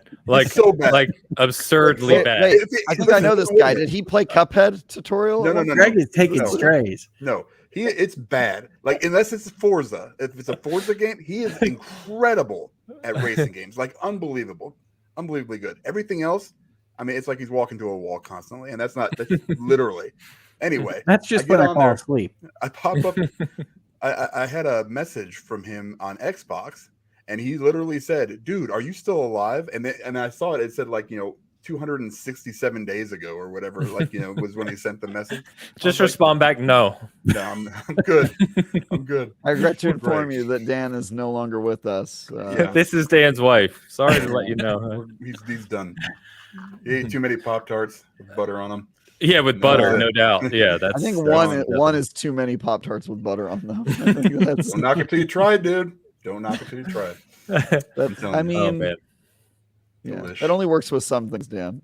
You know, Butter. I haven't tried it. You can But put not butter on until you anything. try it. Well, I don't know. Anything. This is worth it. Anything. All right. All right. So Switch 2 2024 holiday. We'll see what comes out of that. Also, very, very credible, what I would call credible kind of sources and rumors on a PS5 Pro. So holiday Please 2024. Please don't. I'm waiting to hear what you guys say about this, but PS5 Pro, there's no details as of right now. Obviously, if we're going by the PS4 Pro, etc., we can kind of know what to expect, which is a mid-gen refresh with just more power. So it'll barely run 4K. It'll Yeah. run like up-res 4K. It'll be I like resent worse. the very concept. Me too. Oh, you guys And are real cold on this. I didn't know And it was gonna be this bad. if I said no to the Switch Pro, what makes you think I'm gonna say yes to PS5 Pro? That's like the most unnecessary console I've ever heard. Please I don't really feel like Sony has justified my purchase in 2020 Hell yet. no. So I think funny enough, I think a lot of Damn. people. I mean, He's I think right, a lot though. of people have Games. felt that way because For I've seen both of that. these I've seen that consoles. sentiment from a lot of I hate people. it. Well, you don't. I hate the marketing, right? We've talked about this before. The marketing sucks. It's so over the top. You put 8K, 120 frames per second, whatever, on your box, and I haven't. The one game that can do that, The Tourist, looks like a game you could have played on the Nintendo 64. the Taurus Right? is great. hey, Hey, I I'm do not saying play it's a bad Wait, game. hey, Again, Gears but of I'm War saying 5. there's Gears of not. War 5 does 120 FPS. Oh, so does Yep, so does, so does Halo. Spider-Man technically. My TV doesn't. So There Right. you go. Honestly, that's the problem. Most people I see complaining about 4K. I'm like, do you have a 4K I don't even television? care And about they're like, 4K. no. And I'm like, oh my doesn't God, have dude, what are you 4K talking television? about? Why are you buying a Series X? I don't get it. Well, I Now, mean, keep in mind when this releases, it'll be that's what Radic was just saying. When this releases, if rumors are true, it'll be 4 years post launch. and have they stopped making their games PlayStation 4 compatible yet? I don't think so. I didn't expect this level of aggressiveness. But for look, this, that's a dude. good point. That's a good point. Why are they making a PS5 Pro if all of their games can also be played on the PS4? Because the Spider-Man PS4 also? The Spider-Man 2? I don't think Spider-Man 2 is No. PS5 only. And Ratchet and Clank was. And Miles Morales is also on PS5 Yeah. only. But I don't know if that's a technical problem. And so was the I think Horizon. developers said Ragnarok it was on the 4. Yeah. Ragnarok was on the And 4. the Horizon DLC, you can't. But look, I'm not one of those Weird. people who thinks that, some old technology holds games back, because the PC market has kind of proved that that's wrong, right? Like you can develop for high end and low end at the same time. It requires a little bit more optimization, but it's possible, right? That's why the Series S is possible, because Did you hear? turn off all the Did you 4K. see they're porting. Sorry, Travis, I didn't mean to cut you off. No, it's okay. They're porting Jedi Survivor to PS4 and Xbox One.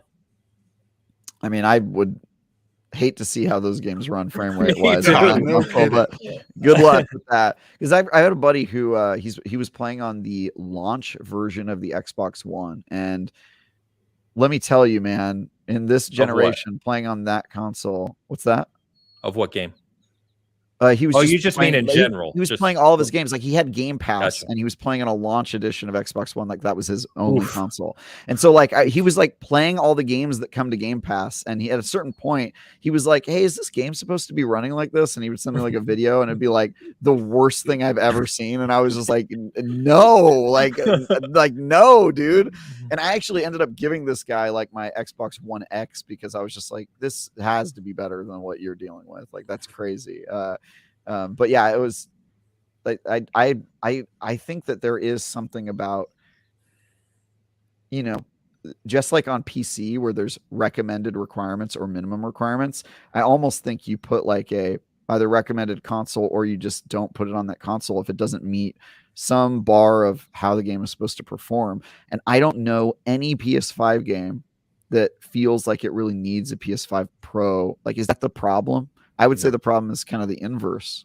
Well, I mean, I think the big problem is that they've moved to this kind of 5 to 7 year development path. So their games aren't coming out very often. And then they're spending resources on remaking games from all of 6 years ago. And then I bought a product in 2020 that you say, oh, we're going to need a refresh on. And outside of Final Fantasy 16, which I don't think is worth $550 on its own, but hey, I'd have to think about it harder, is a system that I could have played almost everything on the PlayStation 4 that I already owned. So, no, you fooled me once. That's fine. Enjoy your PlayStation 5 Pro. Exactly. Well, I don't think the Pro models have ever been about having exclusives on the Pro version. So I don't think I don't think they're ever going to resent purchasing into the new generation before. I can't remember feeling that even when the PlayStation 4 Pro was ready, that like the PlayStation 4 didn't have games at all. But the PS5 has games. PlayStation 5 Some of them work on PS4, but almost all of them play on the PlayStation 4. So I didn't need to purchase my PlayStation 5. But you would have purchased your PlayStation 5 anyway, even if they were like, yeah, all games will be playable on both, because you're kind of a hardcore gamer. You would have wanted the prettier version, would you have not? No, and I bought the PlayStation 5 on the premise that they would make games that use the PlayStation 5. I don't think the PlayStation 4 compatible games use the PlayStation 5. That was their choice. They wanted to keep their old fan base. That's fine. You can keep your old fan base. I'll see you later. I think that's fine. Like with like God of War, right? Like I get a better experience on the PlayStation 5 than I would on the 4, just from frame rate and resolution, right? And I'm okay with that. That's fine. And loading, right? Loading times. Loading's probably the biggest. It's huge. Like Ghost of Tsushima, you just press start and you're literally playing. It's one of the fastest games I've ever seen load. But anyway, I mean, I'm okay with that. The problem is right now we get 2 years into it and we're getting. I don't know and I'm not trying to crap on game developers, but it just seems like 3 years, whatever it is. And it's already, you can see that they're struggling with optimizing for these consoles, and I don't know if it's because of the limited power or whatever it is. I'm not a techie. So all I know is that, when I got the systems, I was like, okay, this is, I saw 60 FPS for the first time and it was like, I mean, I'm going to stop right there because I was going to say something else. But it was a very big revelation. It's like the first time seeing, something. And I was, so I expected that, I guess, going forward. And then it turned into, we're going to try to do these different things with these games, so we're pushing this differently. Then we start getting, or it's just not properly optimized, because it has to come out. You get something like Gotham Knights where it's like, as much as I've seen of that game, it doesn't look like it particularly pushes, the limits. It doesn't. As opposed to, something you see like Horizon, where it's huge world. And admittedly, they had problems when it first launched, but they did fix them very quickly after. Mode was broken. It was not great. Shortly after it was fixed. But your problem is like with the marketing not matching the performance. But I think the problem with that argument is that the people who are putting the claim on the box are making games that do run at that. Like, right, your PS5 runs 4K 60 FPS on every game that Sony made, but they can't control what Warner Brothers makes when they can't. They publish Gotham Knights. And I think that's sort of like the disconnect. So what's the point of getting another one? The point is, as you said, you have a prettier version and you quite enjoy the PS5 version of Ragnarok. So let's simplify this, right? Ragnarok or Forbidden West, right? You can play the quality, a lot of games. You can play quality mode or performance mode, right? You can play the high res with minor ray tracing at 30 FPS, or you can play the performance mode, which is lower resolution assets at 60 FPS. If a PS5 Pro came out and said, now you can have both, right? You can play with the quality visuals at 60 FPS. Does that matter enough to you to buy a PS5 Pro? No, because like Travis said, it's probably going to be only for the first party games. It's not really going to, I don't think it's going to translate over to the third party as much. Maybe like bigger ones like Ubisoft might be able to pull some of that stuff off. Well, the last 4 years of Sony games, what am I supposed to be excited about? Right? Has Naughty Dog made a PlayStation 5 game? No. Last of Us 1, Hoeg. Come on. Ragnarok? Right. Like I said. Ragnarok is Santa Monica. Oh yeah, I mean, Naughty Dog. If you're talking about that, wait, was Last of Us 2 a PS5? No, it's PS4. No, but don't worry, it's coming. But look, they take hell of long to make their games. So that's what I'm saying. If you expand this out, then your 4 year window for your non-refresh system is BS. Yeah, you're saying because they haven't put any games that are made natively for PS5. No. Well, what about Returnal? Was that PS5? I think that was. Returnal is PS5 only. Yeah. Yes. Housemarque is a Sony studio. First party. I didn't say Sony. I said Naughty Dog on this. Yes, but Housemarque. Oh, is but Housemarque's good at making games. But I mean, putting one studio is a pretty narrow qualifier, right? Like Sony has made games that were PS5 games. Yes. And what's Santa Monica doing then? We have no idea. They what's made Sucker Punch Ragnarok working they on? just put out Ragnarok. No clue. Presumably, they'll just make another God of War. Yeah. I don't Right, think we- so. Well, we I have mean, no- we're off onto a different topic now, but I mean, generally, we don't know a lot of what Sony first parties working Right, on. and They've that's been the pretty problem quiet. with trying to give you a PS4 Pro, like Hope said, a year from now, you're not going to have anything that's going to come out with it that's going to, at least that we know of right now. 4 years is too small a window for the current development times. So And really, bite the me, PS5, both of you. This isn't a Sony. This isn't a Sony aimed argument. with you, When though. you talk to me about the Xbox Pro, I'll say the same thing. he just Yeah. wanted to get- he just wanted to So get- let's talk about Actually, the Xbox. Xbox Pro I would say is even worse. Like, please don't do it. So so I didn't think you were going to be that aggressive on the PS5 Pro, but on the Xbox side, less credible sources right now, but things are starting to swirl that two things are coming. We know about the streaming kind of non-console needed stick that's been around for a while, but two new things is a Series X digital only, right? So same hardware, digital Fine. only. Should've done Fine, that. That that seems pretty obvious. Yep. No big deal. It'll The be next one smaller. is Sounds good. The S is The digital only, isn't it? Correct. but the it's S is not digital new. only. Yes. But I'm hoping that the X being digital only will make its form smaller because Yes. I can't fit my Series X in my briefcase. The S is so small. I love it. Briefcase. Yeah. That's a Yes, is problem. crazy small. I hadn't actually No. held one in person until I went to the Halo thing with Pompa last year, and he brought his Series S. I Wait, was like, what? Jesus. You don't It's own a crazy. Series S? No, I've always thought about buying one. I just haven't. But I why? have love- 5 I love Series the S. S's, bro. That's the GOAT For console. traveling, Dan. That would Like, be it. like That I would be wish. it. Yeah, it's nice just to be able to move around. Plus, I One can in move every it room, quickly. bro. Let's do it. PC. Yeah. Yeah. But anyway, the latest kind of swirling behind the scenes is that Xbox 2 has mid-gen refresh coming in 2025. I thought they So, weren't doing and I started to think back on this, and I was like, yeah, the Xbox One X was a year after the Pro, wasn't it? The PS4 Pro. So if Yeah. you go back and look, it was 2016 and 2017. So anyway, no details whatsoever, but I'm just letting you know that rumors are swirling that Xbox will be doing the same in 2025. So it sounds like Gross. your guys' minds are already kind of made up, but that is Hey, 2 look, years. I'm the only one on the panel whose views are consistent when you ask me about Nintendo, PlayStation, and Xbox. I say no. I say no. This isn't Yeah. a refresh for the Switch. It's 6 I years know, old. I know. And, It's and an nobody old can gun. complain about the 7 Nintendo years old. products that have released on the Switch. That's true. Well, actually, that's not Well, I true. can on their Ains ports, can. but the new Ains can- products.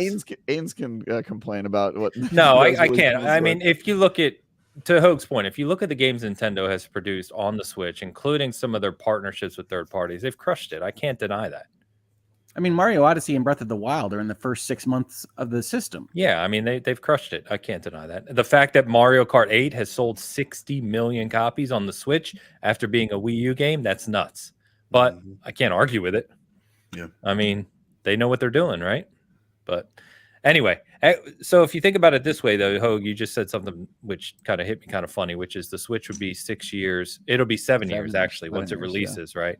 But if you think the Xbox Series X, maybe triple X in 2025, that would be Elon's. That'll be Elon's that would be Xbox. 5 years. Vin Diesel has 5 to years announce that po- console if that happens. With Triple X. Instead of The Rock, they'll go with Vin Diesel this time. Yeah. Triple That'll X. be 5 years post-launch of the Series X. So keep in mind that's 2 years and maybe a few months from now.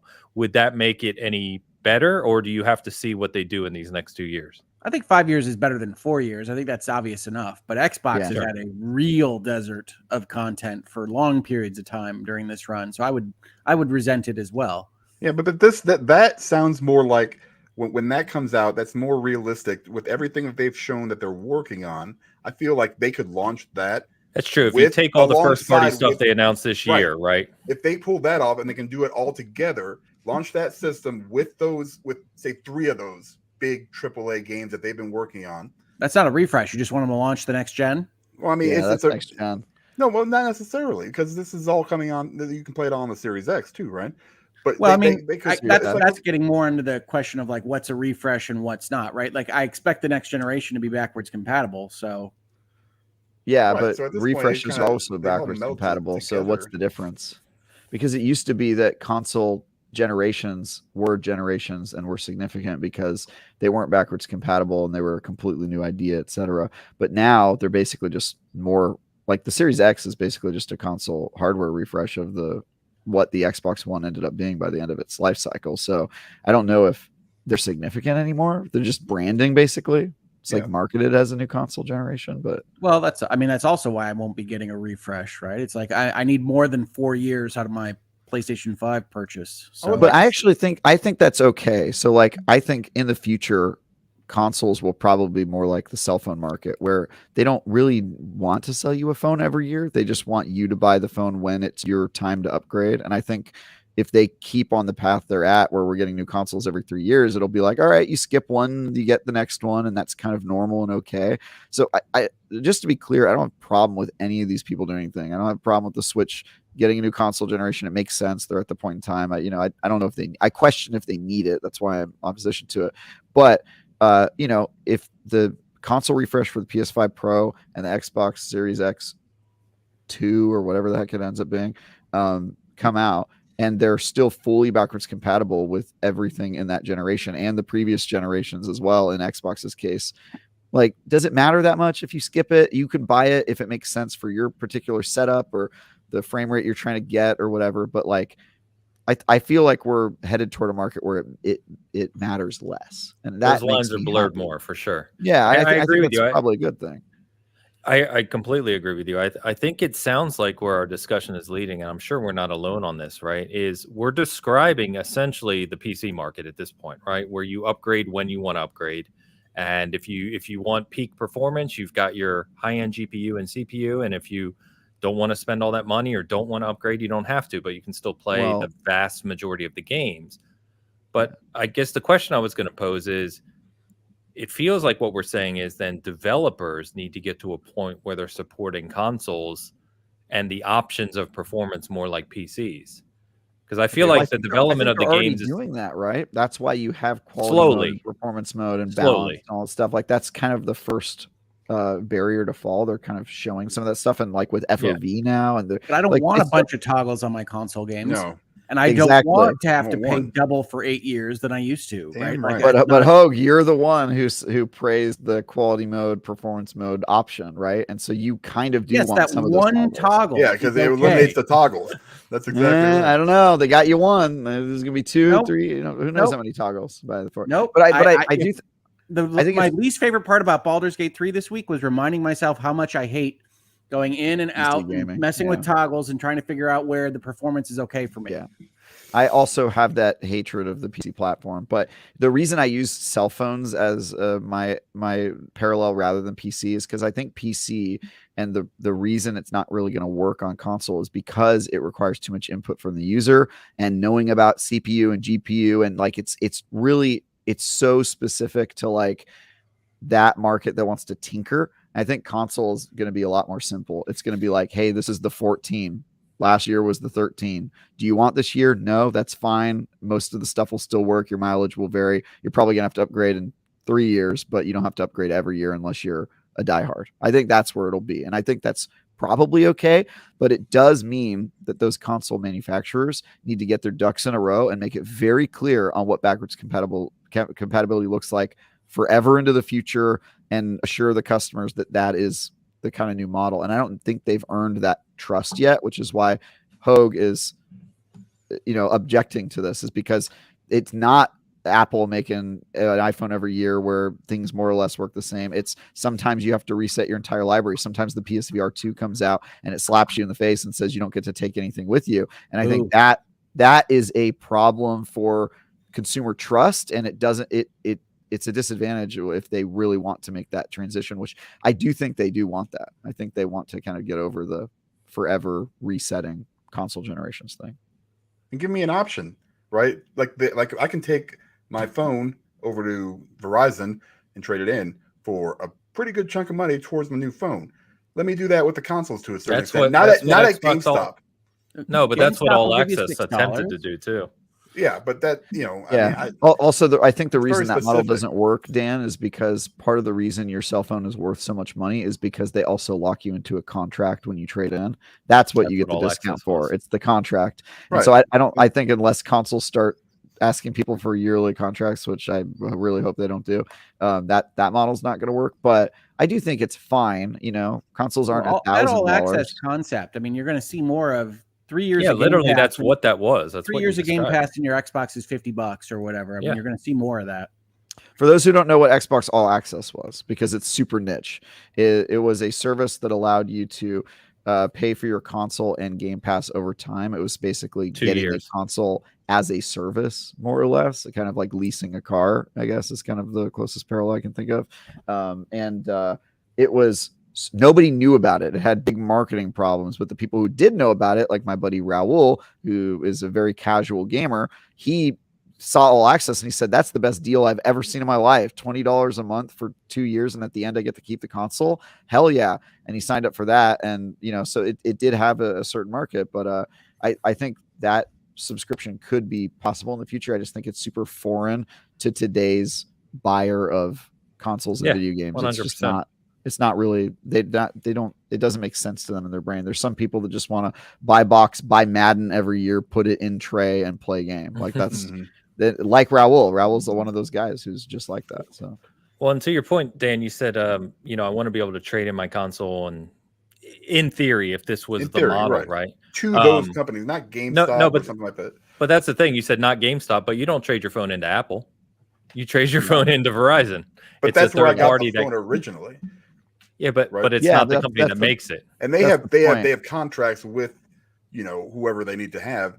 I can get $700 for my phone that, you know, I paid $1,000 for the year before. That's still, you know, a pretty big, you know, loss, but nevertheless, it's a lot cheaper than another because you're $1,000. agreeing to give them $2,000 over the next, you know, year and a half or whatever, alongside them buying your phone. Like that's, but you're talking about my plan and stuff. Yeah, I mean, I understand that part, you know, but if you could trade in your Xbox to Microsoft and then also while you're upgrading, buy a 2-year Game Pass subscription, I'm sure they'd be happy to buy your console for more money than I could see that potentially happening at some point. You're getting into car lot type stuff. It's just that I don't want that, Dan. Like I know you kind of see it as like, why can't I do that? But like, think about how much the monetization of console landscape would have to change for that to be true. And like, I've never heard anybody be like, oh, you know what the console market's missing? I wish it was more like Comcast. You know what I mean? I wish it was more like my Verizon relationship. Like that seems like the wrong way to go. And so I'm kind of glad we don't have I don't know. I mean, you know, I want to buy it back from you for $300. We're going to refurb it, which costs us probably pennies, right? And then we're going to sell it for $400. All right. We didn't make any money the first go around. This time, maybe we do, you know, maybe a little bit on top, you know, the hardware sales that they don't make. Normally they don't make a whole lot, you know, on their hardware that they sell. It's getting the people into. I don't know if ideally there's a whole system that would have to be worked out. But well, the logistics are the toughest part of that conversation, right? Yeah, they don't have storefront, right? So you're shipping consoles back and forth all over the place. I mean, there was a time where this is diving super deep into console lore, but there was a time where Xbox had a deal with Best Buy and Walmart to buy everybody's physical discs back from them and give them digital codes for all the games they owned. Do you guys remember this? This never happened, but like there was infrastructure in place for it to happen because Xbox's plan their voodoo stuff. Yeah, exactly. So there's actually precedent for it in the movie space as well. But there was a plan on Microsoft's side that did not see the light of day because of the enormous failures of the Xbox One, where they were going to get rid of all discs. And part of the way they were going to do that is by having their retail partners buy video games back from people, which is crazy. Or I think it was a trade-in program. Actually, they don't even need to take the discs. I mean, at least when I did when I digitized my movie collection, Walmart would just essentially go through the UPCs of the discs that you had and prove that you had the disc, and then you'd get the digital code for our Ultraviolet wallet. That's pretty cool.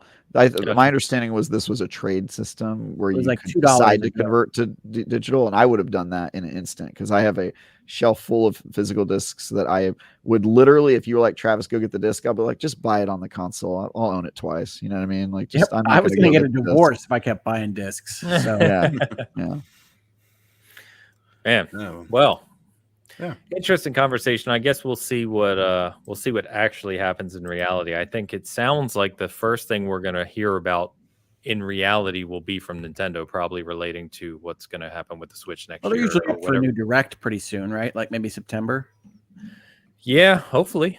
I guess we'll see. I mean, they've got what's the big release they have coming later this year? Wonder, thank you. Yeah, and Mario RPG that they're bringing back, of course. Now there you go. I'm actually going to pick my Switch up because I am pumped about that Wonder. game. Is Pumped about sick, dude. They're going to make so much money. I think that's going to secure a sequel for that game. Finally, that remake is going Mario RPG or Wonder RPG. RPG. I think It's RPG going to be will cool get a that a whole new sequel. audience gets to see that game. I That think was that made at a time that is long gone. I've looked at the metrics of how many people watched that announcement on IGN, and I think that game is going to sell so well. I think they'll make a second one, which is long overdue. That'd be cool. I mean, it's going to be huge. Yeah, That'd be It's cool. a very specific kind of flavor for the 90s. it is. So, It Yeah, is. I mean, and Square Enix is gone. So well, Squaresoft, right? Yeah. Squaresoft, thank you, is gone. So Square Enix. yeah, that'd be interesting. What did that Square happen? Enix is Square Enix gone. They're dead. No, they just did a deal with Magic the Gathering. They were going to bring Final Fantasy. What happened? All right, we've got some super chats to catch up on. Two of these have been sitting for a little while. Apologies, I didn't expect the voraciousness of the console announcements to come through. Nisa Howard with the $2 super chat. My friends and I play Rollmaster. I don't know what that is. What is that? It's got to be a Travis? TTRPG. Yeah, maybe. TTRPG. Or it's a completely different topic. Yeah, it's actually Yeah, BDSM. back to our TTRPG. We've got two of these Yeah. actually, so Yeah. that's cool. It's a BDSM TTRPG. So Yeah. Thanks for Oh, sharing, like- Travis. Yeah, nice. joking. nice. I'm joking. It's a I table. know he's joking. I didn't think he know was what that is. joking after the Well, here's whatever the one thing: you said is earlier was. sometimes I feel like I have to say I'm joking because I once on this podcast claimed that my safe word was pumpkin patch, and I feel like a lot of people in the comments took that literally because they're like, "Oh, now we know Travis is into kinky sex. Like he actually has a safe word." And I was like, "Bro, I was just talking shit. I did not." I got so many messages about that. They were like, "You're gross." I was like, "What the dude? I was joking." Yeah. Anyway. I mean, come on, you wouldn't add a second word anyway. It would just be like pumpkins or something. Yeah. You would do it on. Exactly. Thank you. Right. Amateurs. Patch, it's too much Yeah, work. you're not. You might not even get patch out. You know what I mean? Anyway, moving on. Shoosh. Shoosh with the €5. Speaking of tabletop RPGs, Gen Con has started and people already stole $300,000 worth of stuff from there. Play Rogue, people. It's hilarious. Don't Play steal. Rogue. Don't steal, kids. I'm going to go the opposite route. I'm going to encourage you to steal. And by the way, this podcast does count as legal advice, and it does create a. And I believe Hoeg's isn't Hoeg representing you? Yeah. It does create. It does create. lawyer. This podcast does create an attorney-client privilege with me because I follow IGN's long-standing tradition of snitches get stitches. I will not rat. So everybody's got attorney-client privilege with me, man. I ain't no rat. Let's go. Oh man, too funny. What's important to note is that the Seasoned Gaming Bitcast does not engage in the unauthorized practice of law. Well, Thank you. not Thank all you, of Hope. our Thank you, Hope. members. Yeah. This is where I mute Travis. and we Pumpkin move on patch. to the next one. Pumpkin patch.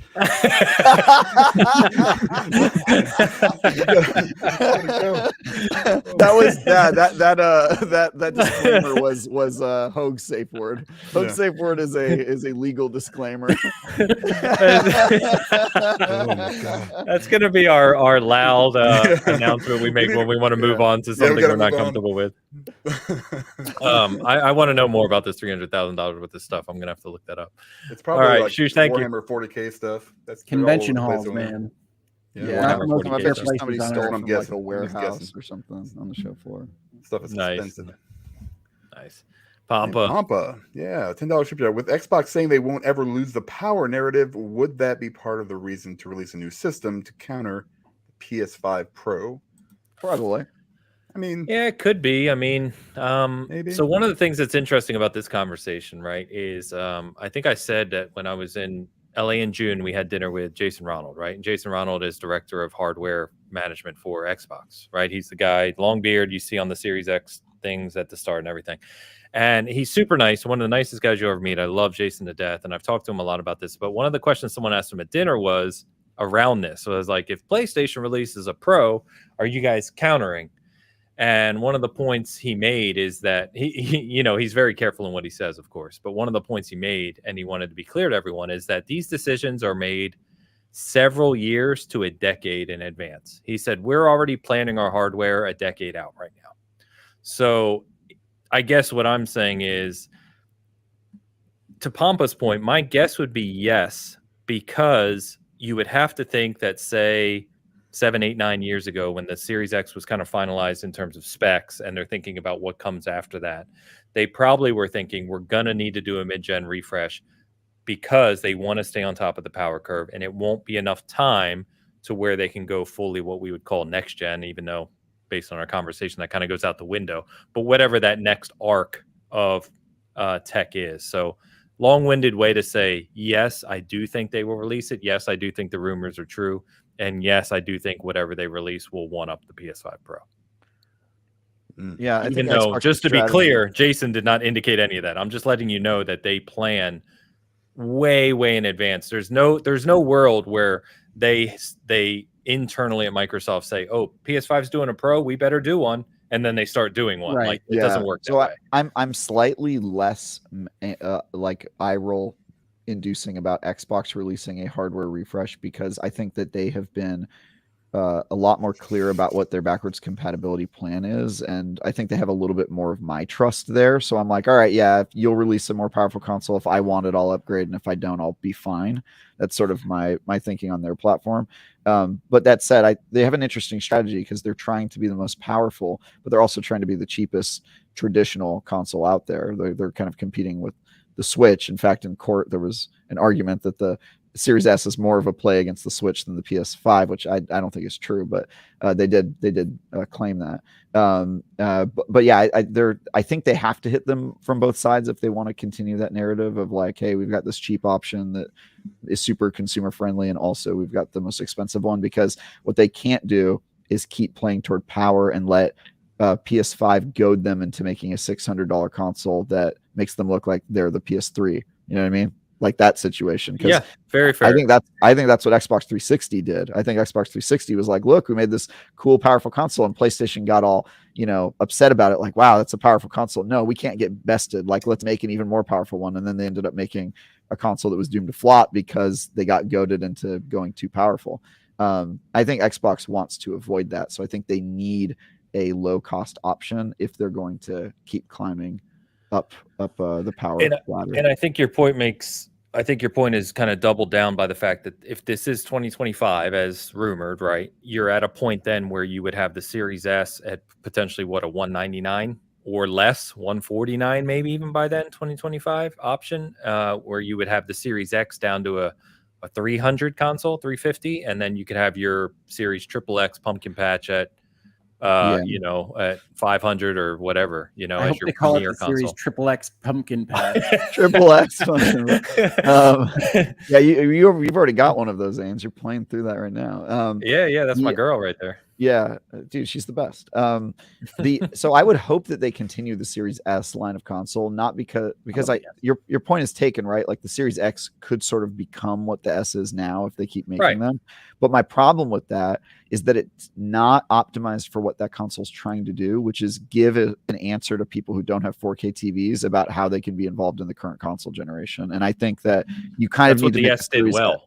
Yeah, I think you need to make an S2 that still runs in 1080p, but can run more powerful games. Like, for example, the reason Baldur's Gate 3 is coming to Xbox last is because of the difficulty with split screen co-op in the Series S. And that's just because of optimization with the fact that it's a 1080p console that, it can run all the same games. It just runs them at a quarter of the resolution, which, a lot of people are okay with that. A lot of people do not have 4K TVs. So why does it matter to them? And I think that line it should continue. I don't want it to just be buy last year's Series X if you are a 1080p player. I don't think that's the right answer. And in answer to the question, I think it's a part of the reason that you might release a new one, right? As Ains said, I think the important part to note is it wouldn't just be a reaction in an email chain when the PlayStation 5 Pro is announced, but even planning 7 to 10 years ahead, I think you create off ramps. You're following things. All right, if we need to do this, we do this here, but you're still making that decision at some point where it makes sense, where you can figure out the logistics and how you're bringing in the actual material to make these boxes. Of course. And so part of the story would be, yes, Sony's going to have a product out, and so we want to have a product out or not. I do think Microsoft probably doesn't continue forever and ever we have to have the strongest box out there, because I don't think that's a winning play long term. I think some of the stuff you saw in the trial and some of the stuff you've seen lately in terms of content is acknowledgement that teraflops are great, shiniest box is great, but it maybe isn't moving the needle enough to justify the increased expense. Yep. People who want the most powerful gaming machine out there already have a platform. It's called PC. And I don't know that people on console really care too much about which box is the most powerful. I mean, there's certainly a section of people who do that, and they're on Twitter, and you can find them if you want, but I wouldn't recommend it. But most people, I think, they seem very happy in their lives. Yeah, they seem like they're tortured souls. But I've been on some of their shows, unfortunately. But I think me too. Yeah. But I do think that what console players do want is they want a curated experience. They want to feel like when they take the box out, it's already set up and it works and runs the types of games at the resolutions and frame rates that the curator wants them to run at. And I don't think that you get that bespoke feel if you're just putting out a box so that it can be more powerful than whatever the PlayStation people did. And so I think a reactive box like that, where, oh, well, we have to be the most powerful, will lead to a version that feels like it doesn't really have a place. It's like, okay, well, it's slightly more powerful, but not that much. And, you know, it'll just lead to like a not curated feel, I think. So I would urge them to put their vision for what their box should be ahead of just the larger landscape of where they sit in the market. And I hope that they don't chase Sony that way, because it's never been successful for them. They don't succeed when they chase Sony. They succeed when they decide to do something completely different like Game Pass. And I think that's their path. All right, give me software, screw the hardware. I mean, give me some good software and I'll be fine. Yeah. Well, it takes both to succeed. I already told you to get a Nintendo. Yeah. That's practically their motto. Screw hardware. Here's some software. Yeah. Thank you, Pom. Appreciate you. And by the way, Pampa is to blame for me playing so much Halo, by the way. Blame him. I know. I always do blame him. Yeah. It's his fault. But no, I mean, I know I'm in the minority when I say this, but I am that guy who is giving the most powerful console hardware, right? You got a PS5 Pro, you got an Xbox Super Series X, Triple X. I'll be buying it. Well, I was that guy 3 years ago. I have been now historically. So I just don't think this has been a strong few years. Obviously, there's reasons that happened from 2020 on, but no, I agree with everything you guys said. That's my point, right? Like, I agree with everything you guys said. I probably would even agree that it's not good value to buy those consoles at launch. None of that really matters, because at the end of the day, to me, I prefer playing on console when I can. Mm-hmm. And if I can play on console where the experience is better, even if it's marginal, that's where I'm going to be. I mean, I can't promise I won't be in line with you at the Target when it comes to that, but I would be resentful of it. Fair enough. What'd you say, Travis? Why don't you just play on PC if you're like a power player? Like, what's no, but I do. And I'm playing more on PC since I've got my new PC here, right? But I still prefer if there's a game where I can play at the same settings, essentially, right, between console and PC, I'm going to play on console. So to you, you don't like the, balancing act of having to manage your needy ass PC that is like a high maintenance girlfriend that just won't. Is that the problem? It's the non-curated feel. Okay. Well, and it's just. It's again, like I said, I'm in the minority. I know that, and I'm very personal. But I have big TV, home theater set up. That's how I like to play my games if I can. Me too. Right on the couch. Have you? I have two gaming PCs, and one is in the office. It's the traditional, PC on dual monitor situation. My other gaming PC is in this room, and it's connected to traditional PC on dual monitors. How old? Well, Yeah, no. I'm talking about traditional gaming PC of today. It's just normal, right? And then the one I have here is connected to a television. And let me tell you, you will never have a worse gameplay experience than when you connect any PC to a television. I have tried. They're not designed to go together. They will not run, even if your TV runs the right frames and the right resolutions. They will not be compatible. You will constantly run into problems, and eventually you're just going to have to unplug it and put it in the other room, because it is a nightmare. Like it is Yes. so bad trying to play on a television. I'm always amazed at the people that have those setups working. I was Dude, watching. I'm sorry. I mean, I have it working, Hoeg. Like mine works. I have the laptop, the lap board with the. I was watching somebody play Baldur's Gate 3 with a Bluetooth Xbox controller and a laptop under the TV, and I was like, yeah, I should do that. And every single time I try to do that, it always becomes a nightmare, and I hate wasting my time. I hate it. So that's the thing, is that the part you didn't see in that video of that guy doing it is that he went through all of that. Like, so that's why, because I do it, man. Like I just reviewed Blasphemous 2 and I did it on my PC on this television. But like every time I try to play a game on a TV through a PC, I had to jump through like 15 hoops. And so like I got there, but like it's just, if you want that, people say, oh, just buy a PC. But to Ains's point, sometimes you just want to be on a couch with a controller. And if you're trying to do that with a PC, there's no solution for you unless your TV is a monitor and it's a foot away from you. And I think that's like my biggest problem with the PC. Remember when Steam came out with big picture mode and they were like, oh, now you can just play your PC games anytime on TV. And I'm like, you're full of crap. No, it didn't work at all. No. Yeah.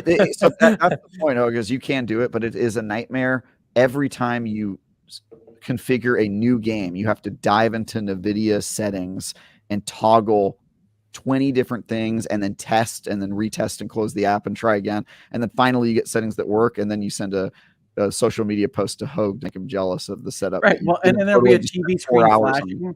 And then there'll be some posts somewhere in the dark corners of the internet that say your specific model of TV doesn't interact with this specific driver in this specific way. And no, I'd rather plug in my PlayStation. Yeah, so I mean that's my point, right? Like, and I've had a blast playing on PC. In fact, I only play Halo on my PC now. True story.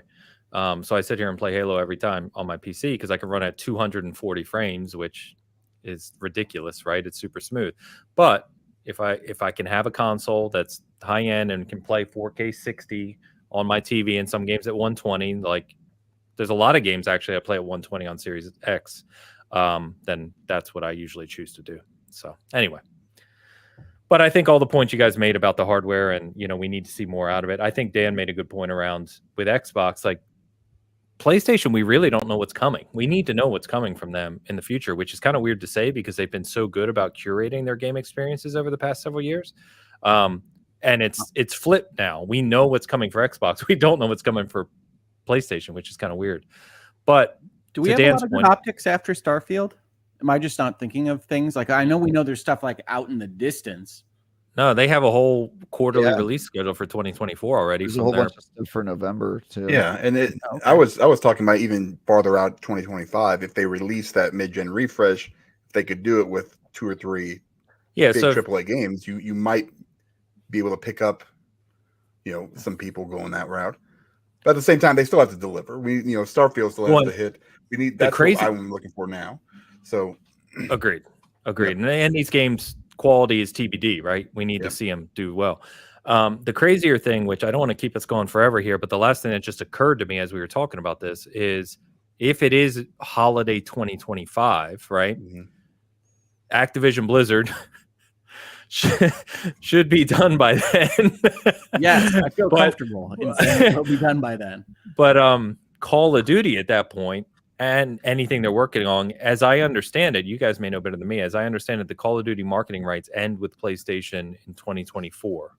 Or is it this year? It's either this year or next year, which would mean that, to your point, Dan, they would be at the point where they could start to market not only all the stuff they have from first party today, but including Activision Blizzard as Xbox first party with a new console in 2025. PlayStation will never have a marketing deal with Activision ever again, even if the acquisition doesn't go through, because they've burned that bridge forever. So just a thought that just popped in my head as we were talking. But anyway, no time for Destiny. Let's talk about Destiny next week. Next week we'll talk about that. I will say very briefly, I finished Twisted Metal last night, the series. I don't know if anyone else has watched it or finished it. Episode 10, which is the finale of season 1, was the most Twisted Metal-ish of the episodes. It was like watching a video game of Twisted Metal. That's cool. I have not finished it. Okay, so I think you'll like 10, the finale, and it introduces some key characters and some key plot points for season 2. So obviously they're setting it up to be more, but it definitely felt more like the video game at the end than the beginning, which is, I guess, good. So, well, I enjoyed it. I mentioned it last week. I'm positive we were introduced to Calypso in the first episode. Well, and then, I mean, I don't think they were hiding it really. Yeah. But, and then I've enjoyed it kind of. It's a really weird tone. I'm in like episode 7. So Sweet Tooth has gotten to go crazy a little bit. And it's a bizarre tone. It had one of the stranger sex scenes I've seen since Halo. That too. Yeah. It is all over the place. Yeah. So, but I actually am enjoying it. I like the coloration. I think they really have captured Roadkill in particular as a car in a way that I didn't think that they could. So that's been nice. I am looking forward to finishing it up. So I will look forward to episode 10, but we'll see. Yeah. It's fine. It was entertaining. I will say that. I would. It's not something I'm putting up there as, fantastic or amazing critically or anything, but it's an entertaining show. If you just want to veg out to something stupid, it's entertaining and it is silly. Now I think I mentioned this last week. They're a little too addicted to 90s music. I assume that's because that's when the game originally released. More's coming. Yeah, more comes. Yeah. I don't think of Twisted Metal as specifically 90s, but that might just be because I lived through those. That might just also be what they chose for their style. I noticed some game or some movies just choose like an era and they just run with it. I think if anything, Guardians of the Galaxy Volume 3 and Twisted Metal have proved to me that I was never really into 90s music.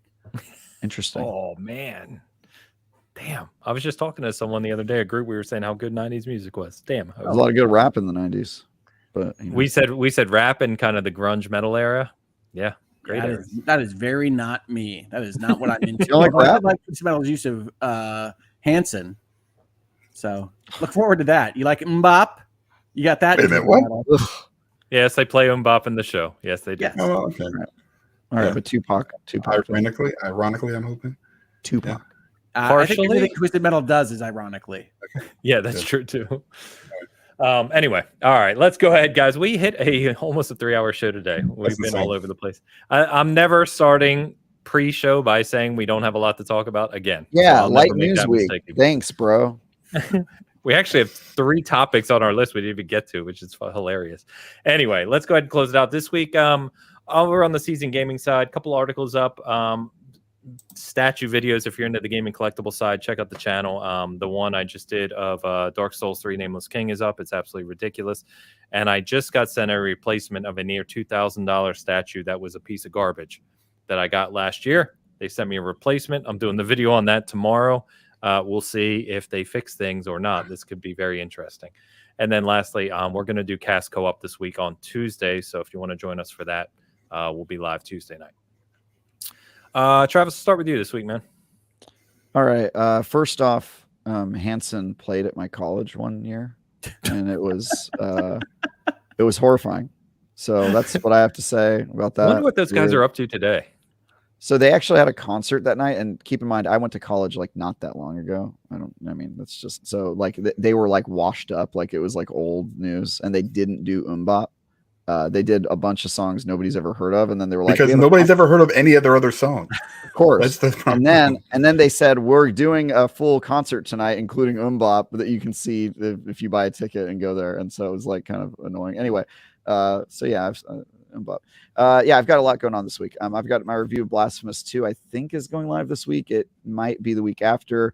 I've got a couple previews that are going live, and then I'm going to start playing Starfield next week. So won't be able to talk about that, but that'll happen, and then maybe I'll be reviewing it. We'll see, but I'm definitely making content for it. So good times. Awesome. I hope I am joining you. We will see. So, by the way, I just looked up Hanson today. This is Hanson today. Nice. Yeah, I mean, like that's a little bit more frightening to hear Mbop from. They look like Nickelback. They do. I'll be honest, I don't know what they looked like before. So to me, I'm like, yeah, it's their final form. Makes sense. You don't know what they look like? They were kids. I mean, I saw them when they went to my campus, and they looked like that. So, like, to me, that's just Mbop. Dude, I was listening to Tupac in the '90s. I have no I'm idea. just happy they're all alive, man. That's What's awesome. funny is that Hanson and Mbop, even in the '90s, was a bit of an ironic throwback. It was. Then to play Mbop as an ironic '90s throwback is just too much for me. So this is how people picture Hanson, Travis. Yes. Oh, they're ladies. That's crazy. Yes, They're ladies. Yeah, that was them. So very different. Very different. No, they were dudes when I saw them. Hey, you're in San Francisco, you know. Yeah, things change. Times change. Oh, what you got going on, man? Well, assuming that I'm not on the Seasoned Gaming Bitcast for the remainder of the week, I am very likely to do some more videos in the virtual legality space and Nice. I don't know, practice law. Lawyers and Dragons finale was yesterday, so we won't have a Lawyers and Dragons next week, and I don't know when season 3 will be, but Okay. we'll be around. HoegLaw on Twitter, still X, whatever you want to call it, and on YouTube. Yeah, we'll see what happens. We'll see if there's any big news. The app formerly known as Twitter is what I. Yeah, formerly known as Twitter. Yeah. Which still sounds better than X. Yeah. Anyway, all right, guys. Chat, you've been awesome today. Anyone checking this out, as always, thank you. Thank you for hanging out with us with another silly edition of Bitcast this week, the 3-hour version, apparently. And as always, hope you're enjoying your gaming. Check out Baldur's Gate 3. It is really excellent if you enjoy those types of games, of course. And, of course, we will see you next Sunday. Peace.